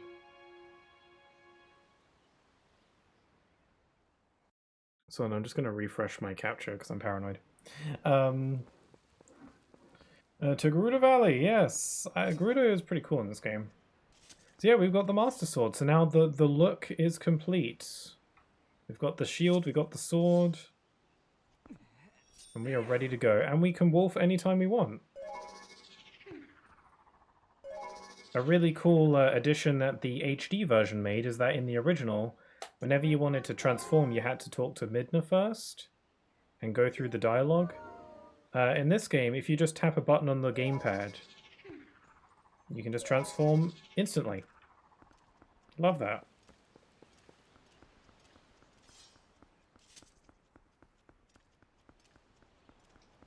Full kit, yeah!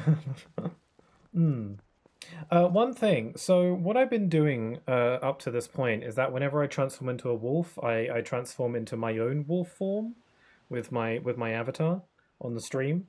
So now that we can transform into a wolf whenever we want, it'll be kind of difficult for me to constantly have to switch it every time I switch in the game, because there are going to be plenty of moments where I just switch for a minute, just to do something and then switch back. So instead of switching whenever Link switches in the game, starting from the next stream, I'm going to implement a new channel point redeem where you guys can choose when I switch. And then I can switch whenever you guys would like me to. I haven't set that up yet, so I'll try and remember to set that up for the next time I stream this game. But that's kind of like my plan. Also, I hear something. I hear you. Got a snail.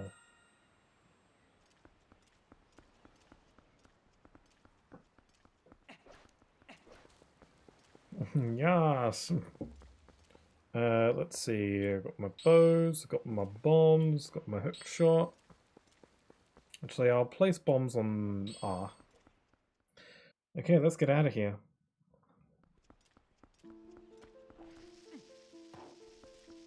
Also, yeah, we can teleport whenever we want now as well. Ah, whoa! Yeah, case in point, this is an instance where I just kind of need to transform into a wolf for just a minute to take out a Poe or something. Not really worth changing my avatar just for this.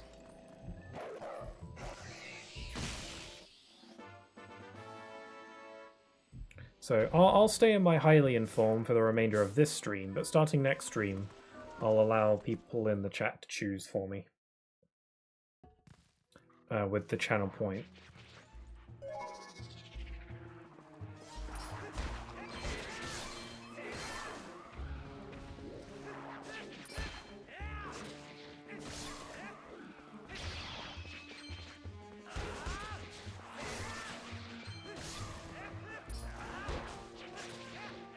Ew, these things are so weird looking. I don't like how they got like red fleshy bodies. Ew.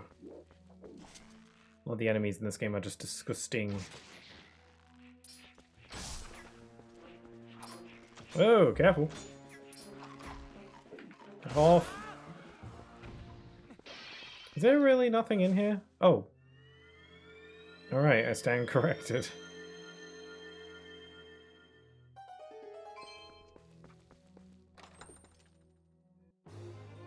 Hey, a piece of heart, and that makes a full heart container. Yummy, yummy in my tummy.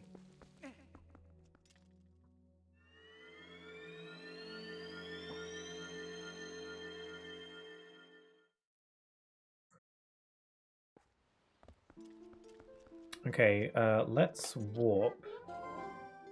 Okay, I want to go to, before we go anywhere else, I want to go to Castletown first.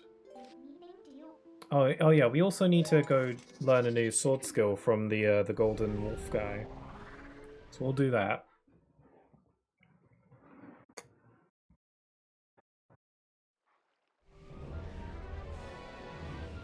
Yeah, so we basically unlocked full-on fast travel now, so we can fast travel wherever we want.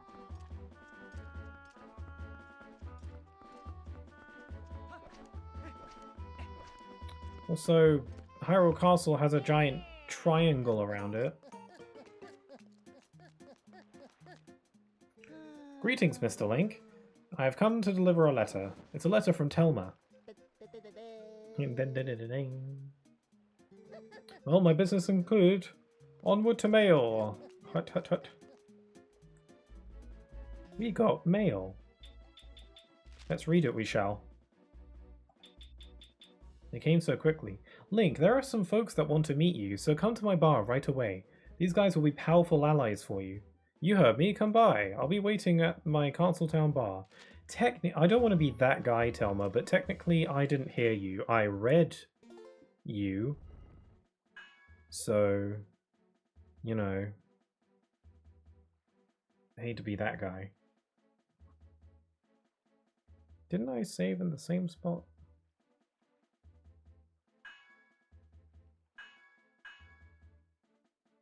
Oh, whatever.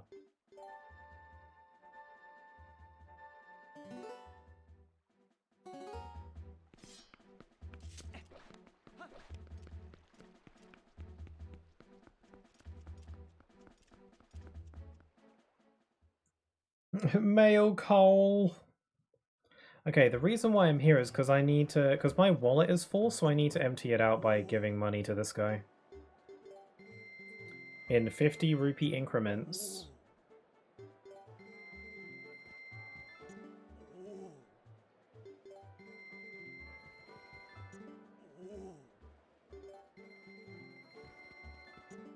Also, now we can come and go in Castle Town as we please.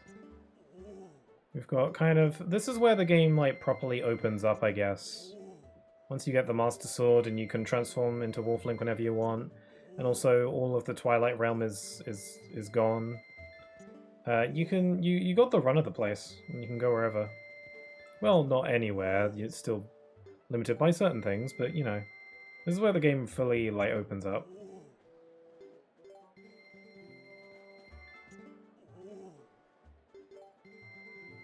Man, I wish you could donate more than 50 at a time. Oh, there we go. I think I got it. Oh, where did that come from? I got a heart piece. It came from the heavens. From the heavens above. Anyway, now that we... Oh, doggy. Hello. You're cute. You're mine. We can play the we can play this game now that we have the claw shot.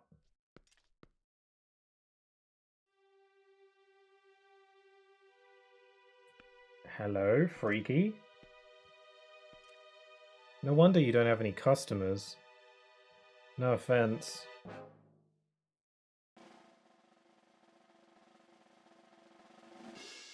Hey, here's something that I didn't realize until recent years, actually. I'm pretty sure this guy is supposed to be this game's incarnation of Tingle, but he looks so radically different.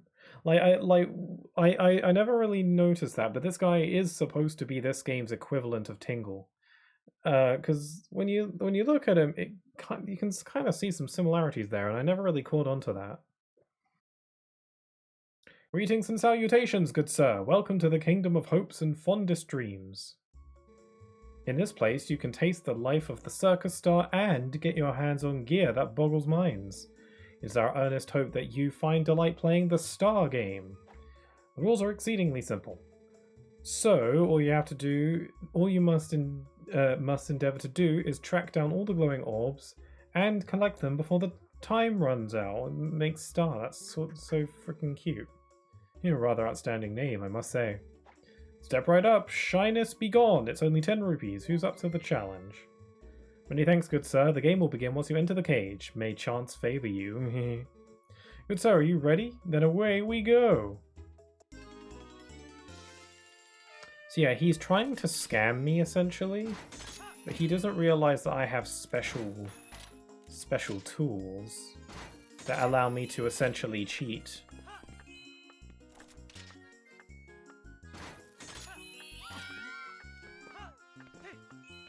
I've got fans. Nice. Impossible. Oh, what a happy day it is! The debut of this new star! Showers of applause all around. To the star I shall give this! Nice, the big quiver. This is really not that useful. I don't use arrows often enough for this to be useful, but whatever. Very well, the next stage will be one created just for you, good sir. I would expire should you decline. Please, you must try it when it is ready. I shall remember this. He's got that little bit of a creepiness that Tingle has as well. I've got fans. Eek, it's him! Hello, my public. Oh wow! They actually spawned recovery hearts. I think because I'm in hero mode, recovery hearts don't usually show up by normal means. This is like the only time they ever do. Interesting. So if I have a short 3 hearts, you know. Anyway, you know who should also... Okay, this dog is clearly wanting to play fetch. Okay, go get it. No, you're supposed to get it, you silly. Fetch.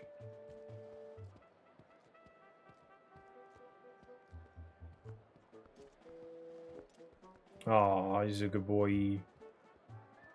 Okay, you're coming with me now.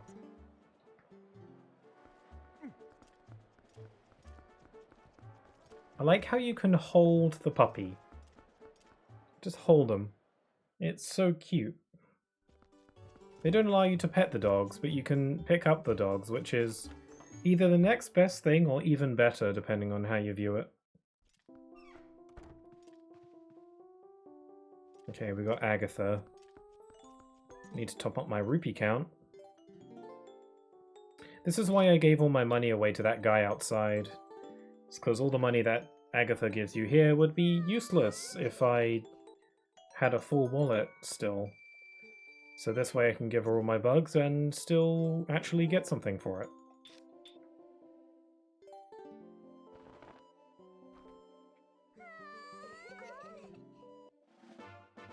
An orange rupee? The rupees are so shiny in this game.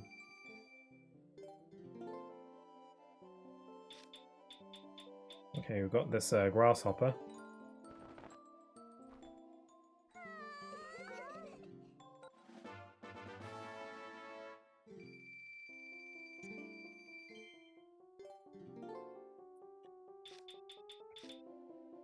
And finally we got this snail. Here you go. Alright, cool. Oh. Oh, wow, thank you. A stamp? You shouldn't have. I get a stamp of your face. Why does she have that? Wouldn't it? You'd think if you had a stamp of your own face, you'd think that's a bit weird, wouldn't you? And then again, she's kind of just a weird person in general, so...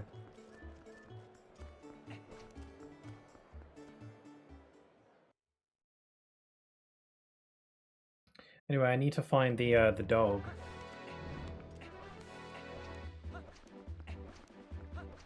Can I pet that dog?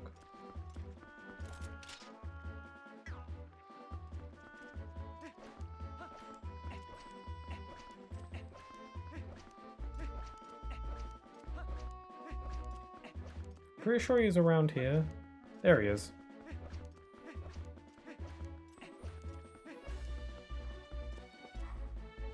Hello. Don't bite my face.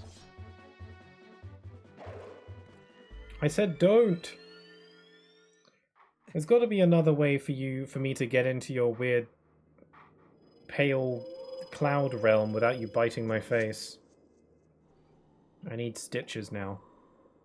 We meet again. This next is the greatest of hidden skills I've taught you to this point, and it may test the limits of your endurance. Do you still wish to master it? Very well. But before we begin, I must test that I can't talk. I must test you to ensure you have mastered the last skill I taught you, the backslice. Now then, come at me. Oh yeah, I forgot I had that.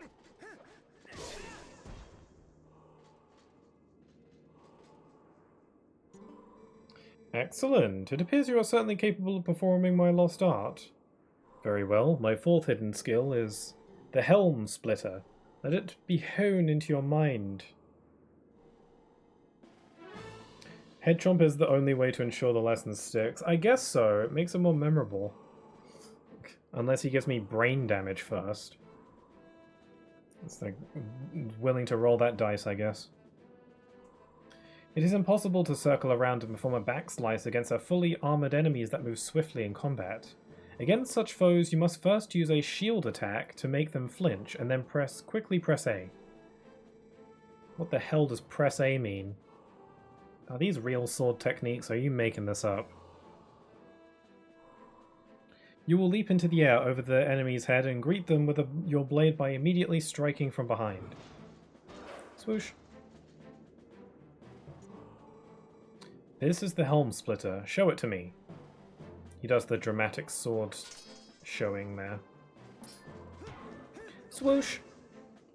Yeah, I like how Link's sword techniques in this game are the counter moves that Link did in Wind Waker, but now you can do them manually whenever you want.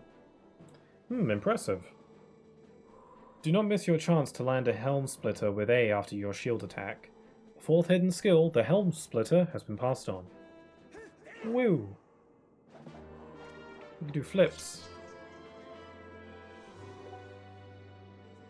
There are still three hidden... I thought we were almost done.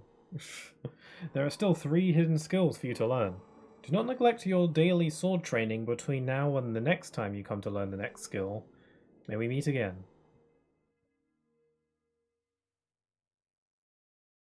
Random fan theory, Link is fighting himself in these sequences. Oh yeah, that's a very popular fan theory.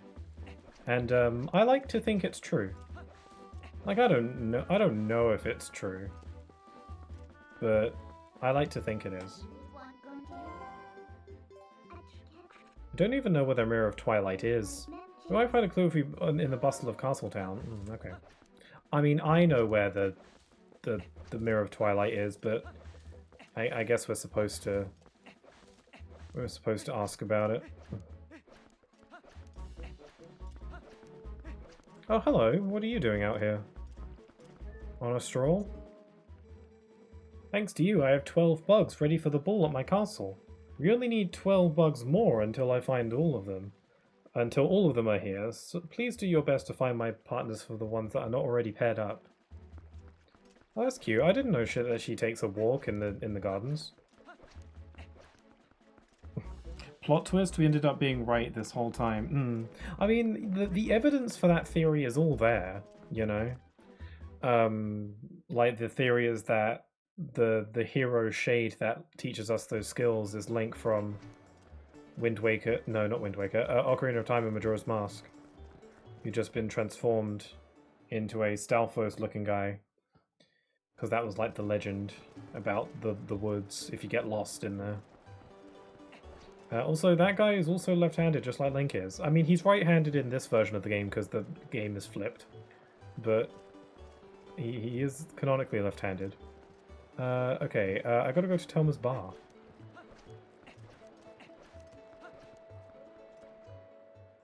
I imagine the side quest where you can donate rupees to fix up the bridge is now active, so I can go do that when I have the chance.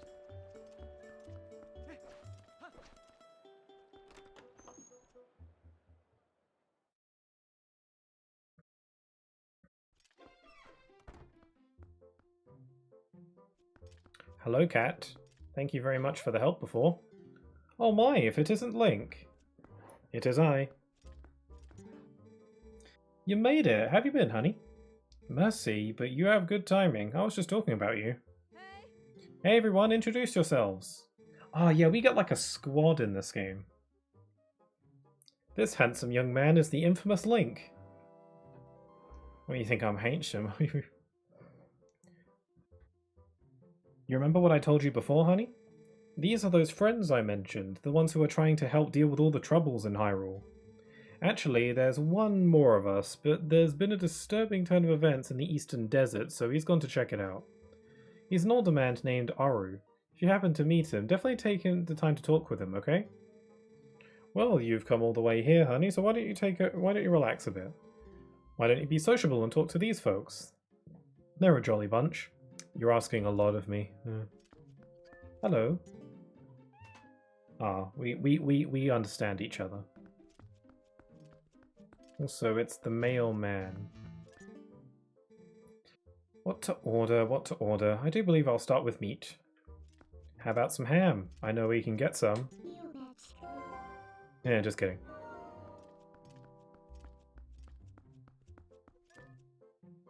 Hello, what's on the map?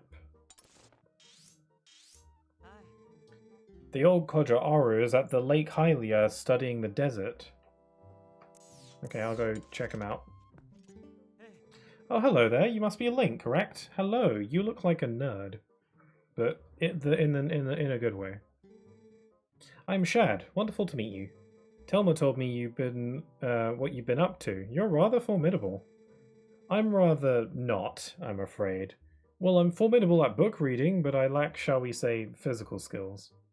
Aren't you the guy who said that I'm like the country people have no fear? I have no sense of fear or whatever. I don't remember what he said. Ham and cheese toasty with a pumpkin latte. That sounds delicious. Black Millie, red Shelley. That said, if the history and legends of Hyrule are your cup of tea, I'm your fellow. If you're curious, just ask away. At the moment, I'm absolutely entranced by the sky beings known as the Oka. Or Uka. Uka Uka. Yes, according to legend, Hyrule was made by the Hylians, who, as we all know, are the closest race to the gods. But also according to legend, long ago there was a race even closer to the gods, and some say these creatures made the Hylians. When they created the people of Hylia, they simultaneously created a new capital, a city that floated in the heavens. They dwelt there, and some scholars believe that this race lives there still, somewhere in the great sky. Sky beings, isn't this a simply marvelous, old boy? What I wouldn't give to meet them. I wonder if there's any connection with the... Oh, I'm clipping into a table. I wonder if there's any connection between the Uka and the Skyloftians and also the Zonai. Also, I sure do love clipping into tables. I have a talent for that. Link is acting like this is something that he just does all the time on a casual Friday.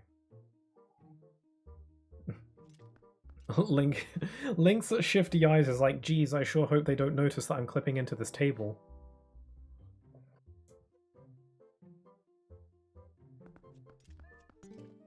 Hello. I'm Ashe. I grew up in the mountains with my father, who was a knight in his own right. He taught me the arts of war as though I were his son. Of course, lessons in common courtesy were not part of the regimen, so forgive me if I come off as rude, yeah? Listen, before I blab both your ears off, I want to tell you something. Snow Peak, the mountain to the north of Hyrule, is unlike any mountain I've ever known. I don't know much yet, but things happen there that happen on no other mountain I know of. Evil controls it. As soon as I know something more, I'll tell you. Until then, you should stay away, yeah? This guy looks like a nerd! Link has no thought behind those eyes, I'm gonna lie. Yeah, a little, slightly head empty, you know? Don't go near Snow Peak for a while, yeah? I'm looking into it more now, but trust me, it's no ordinary mountain. Okay. And who is this fellow? Not a talker? It's been a long time, Link. Dun dun dun! Who are you again? No, just kidding, I remember. My wife Uli sent word to me. I have seen the children in Kakariko Village, and of course I've also heard of your adventures. I must thank you for your help with Colin, Link. I barely recognized him. In any case, I am troubled by my own inaction. I want to help the cause. These friends here, I've had a connection with them for a long while. Unlike the others, I am gathering information now. I'll let you know if I hear anything. He's pretty cool. He's a good guy. Silent Paladin, yes. He's got the helmet. When the helmet is on, it's all business. Like, do not talk to me. It's all business. Okay, so now we know to go to the place.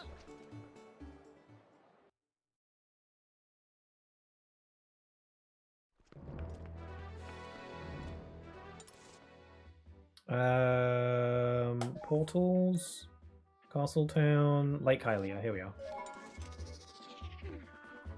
Why does Link have to transform into a wolf in order to teleport? Why can't he just teleport in human form? That's a bit weird, isn't it? I wonder why that is. Sorry, that was a yawn, in case that wasn't clear. I wasn't just making weird screaming noises. Not today, anyway. Anyway, we can do this thing.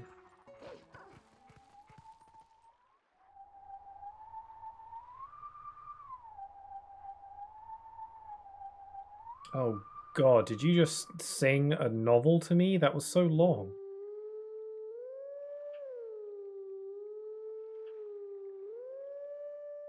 Oh my god, I completely just made that up. I completely forgot what the notes were, and I just recreated it based on what I heard. Like, I wasn't actually paying attention to which layer the notes were on. I just heard the sound and was like, I'll just recreate it based on what I heard. I'm, like, mildly impressed with myself.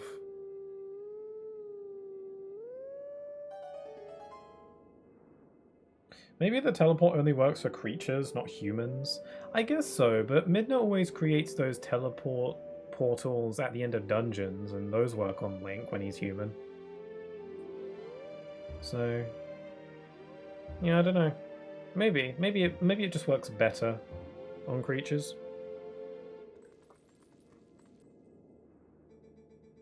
Because, like, the portals in dungeons are limited to only taking Link outside the dungeon. So maybe it's just easier for her to control her powers with beast form, maybe? Let teachings of old pass you. Take sword in hand and find me. Woohoo. Is the rock that he's on... Like, is the location of the rock that he stands on there relative to the location he's in actual Hyrule? Because like, this indicates that he's in the desert, which was around about where that rock was in that cutscene. I never thought of that. That's bonkers cool.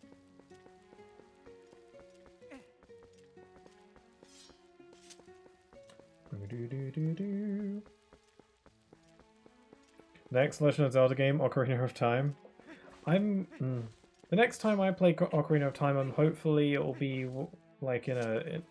I really want them to port the 3DS version. I'm kind of holding out on that. The next Legend of Zelda game that I'd like to stream after this one is probably a 2D one. I kind of like to go back and forth between playing a 2D one and a 3D one. So I was thinking Link's Awakening remake. And I haven't played Echoes of Wisdom yet. But Ocarina I think would be a ton of fun too. Also, I climbed so fast. Hello, sir. I always forget this guy exists because this is the only time in the game where he's ever relevant, and it's just this one conversation. I don't even know what this guy looks like when he turns around. I thought it was about time for you to arrive. Master Link, is it? You do know Telma, don't you? I am Oru. I am part of the group that Telma kindly allows to meet at her bar. Fair enough, understandable though. I would like to get to Ocarina at some point. I'm still just kind of holding out hope for a port of it. It is on Switch through the Switch Online, but again, I want a port of the 3DS version specifically. I think that would be cool. And they have ported 3DS games to Switch before, like Luigi's Mansion 2 as an example. So it's possible. I'm just kind of hoping. I've heard all about your deeds from her. Now, you being a courageous youth, you have likely heard of the strange events in the desert and come to investigate, no? Or am I mistaken? You do know, don't you, Master Link? What, do you think I know everything about everything? The Gerudo Desert once held a prison built to hold the worst criminals this land has ever known. The criminals who were sentenced to death were sent directly to the underworld by a cursed mirror that was kept in the prison. Now that prison is condemned, and even the road leading to the desert is impassable. The desert at World's End. It still holds the cursed mirror and the malice of the doomed inmates. Sounds cheery. These old bones know that the evil currently plaguing Hyrule is related to this wicked place, so I've come to learn the truth. Master Link, I must ask, what will you do now? Don't tell me you plan to enter the desert and confirm my suspicion with your own eyes. Yep, the very same. Ah, is that so? Then let good old Oru help you out. You see Lake Hylia below us? A man named Fire runs an amusement ride of sorts there. You give him this. You got Oru's memo. Oru wrote this to Fire of Lake Hylia. Cool. See, long ago I saved this man Fire's life, and now he cannot refuse me if I ask a favor. If you leave the rest up to Fire, all should go well. Oh, is his name Fire because he fires people from a cannon? That's funny. I never thought of that. Is that literally why he's called that? That's adorable. I'm gonna go and do a stream real quick. Best of luck and stay safe. Oh, sure, sure. I was thinking of wrapping up in a little bit. I was just gonna head on into the desert first. But good luck with your stream though. I'm starting to get a little bit tired, you see, that's why I yawned earlier.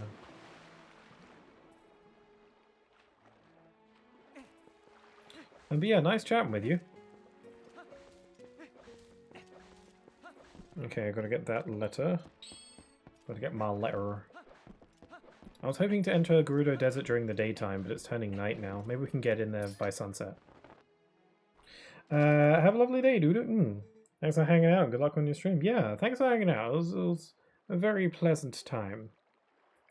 From old Oru, huh? Well, I guess I ought to do what the old coot says. Oasis flight, right? So, here you go. One of our secret options not available to the general public. This time all paid for, so what do you say? You want to go? Alrighty then, but remember, next time you gotta pay. Sweet sailing, buddy of mine. One for Oasis, fire in the hole! Yay!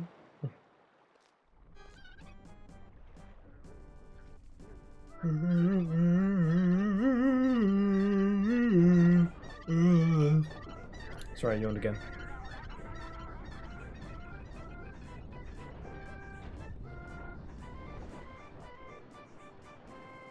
Fire! What about landing? How am I going to land? Oh, never mind. I landed off screen. Where anything is possible. This place looks like a dump. Oh, wait, Link. Oh. Before we go on, there's something I want you to hear. Do you remember what the spirit said about the fused shadows? What do you think happened to the magic wielders who tried to rule the sacred realm? They were banished. They were chased across the sacred lands of Hyrule and driven into another realm by the goddesses. You mean the creepy fever dream story we were told? It was another world entirely, the antithesis of Hyrule, where the sun shines bright. Its denizens became shadows that could not mingle with the light. Eventually, most came to call it the Twilight realm, and from it, none could return to the world of light. They were forever doomed to live in the twilight, fitting in the half-light of dusk, mere shadows of Hyrule. It's pretty cool, though. But yeah, not very good for your vitamin D levels. This is the history of the Twilight, as it has been passed down from our ancestors. Do you now understand what I am? I am a descendant of the tribe that was banished to the Twilight realm. Ah. It's a pretty interesting element to the plot there. It was a peaceful place until Zant took control of the Twilight realm and transformed all of the Twilight into shadow beasts. And they got very long fingers. And they do dramatic slow-mo walking. Like he's entering the scare floor. It's clear to me now that he somehow gained a great evil power previously unknown to our tribe. In any case, I was sent from there and could no longer get into the Twilight realm without his power.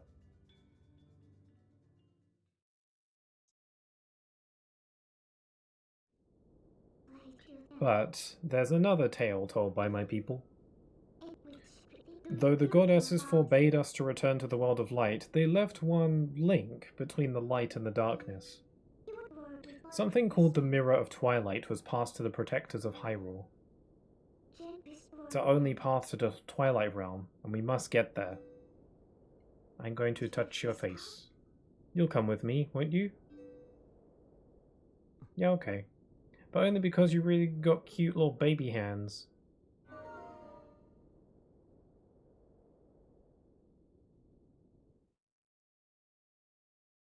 Alright, we're in the Gerudo Desert. And I think this is where I'm going to call it for today. Here in the desert land. I think next next time we can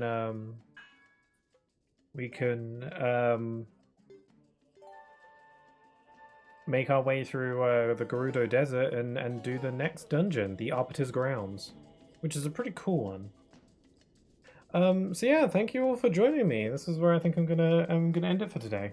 I think this is a decent stopping point. Also, it's getting rather toasty in here, and my chair is hurting my booty, so that's a good sign.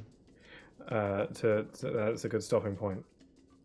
Right, so yeah, thank you again for joining me. If you are joining me on the VOD, whether that be here on Twitch or on YouTube, you are also appreciated. Just make sure to just keep that in your mind.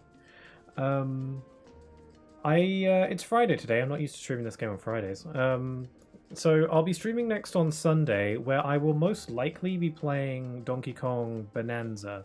I'm gonna give Donkey Kong Bonanza one more stream, and then if I feel like I want to continue playing it on stream, I will do so. But if I find that I think I'll enjoy it more playing it off stream, then I'll probably continue it off stream. So yeah, so Donkey Kong Bonanza is on Sunday, and it'll be like we'll see how I feel after that stream.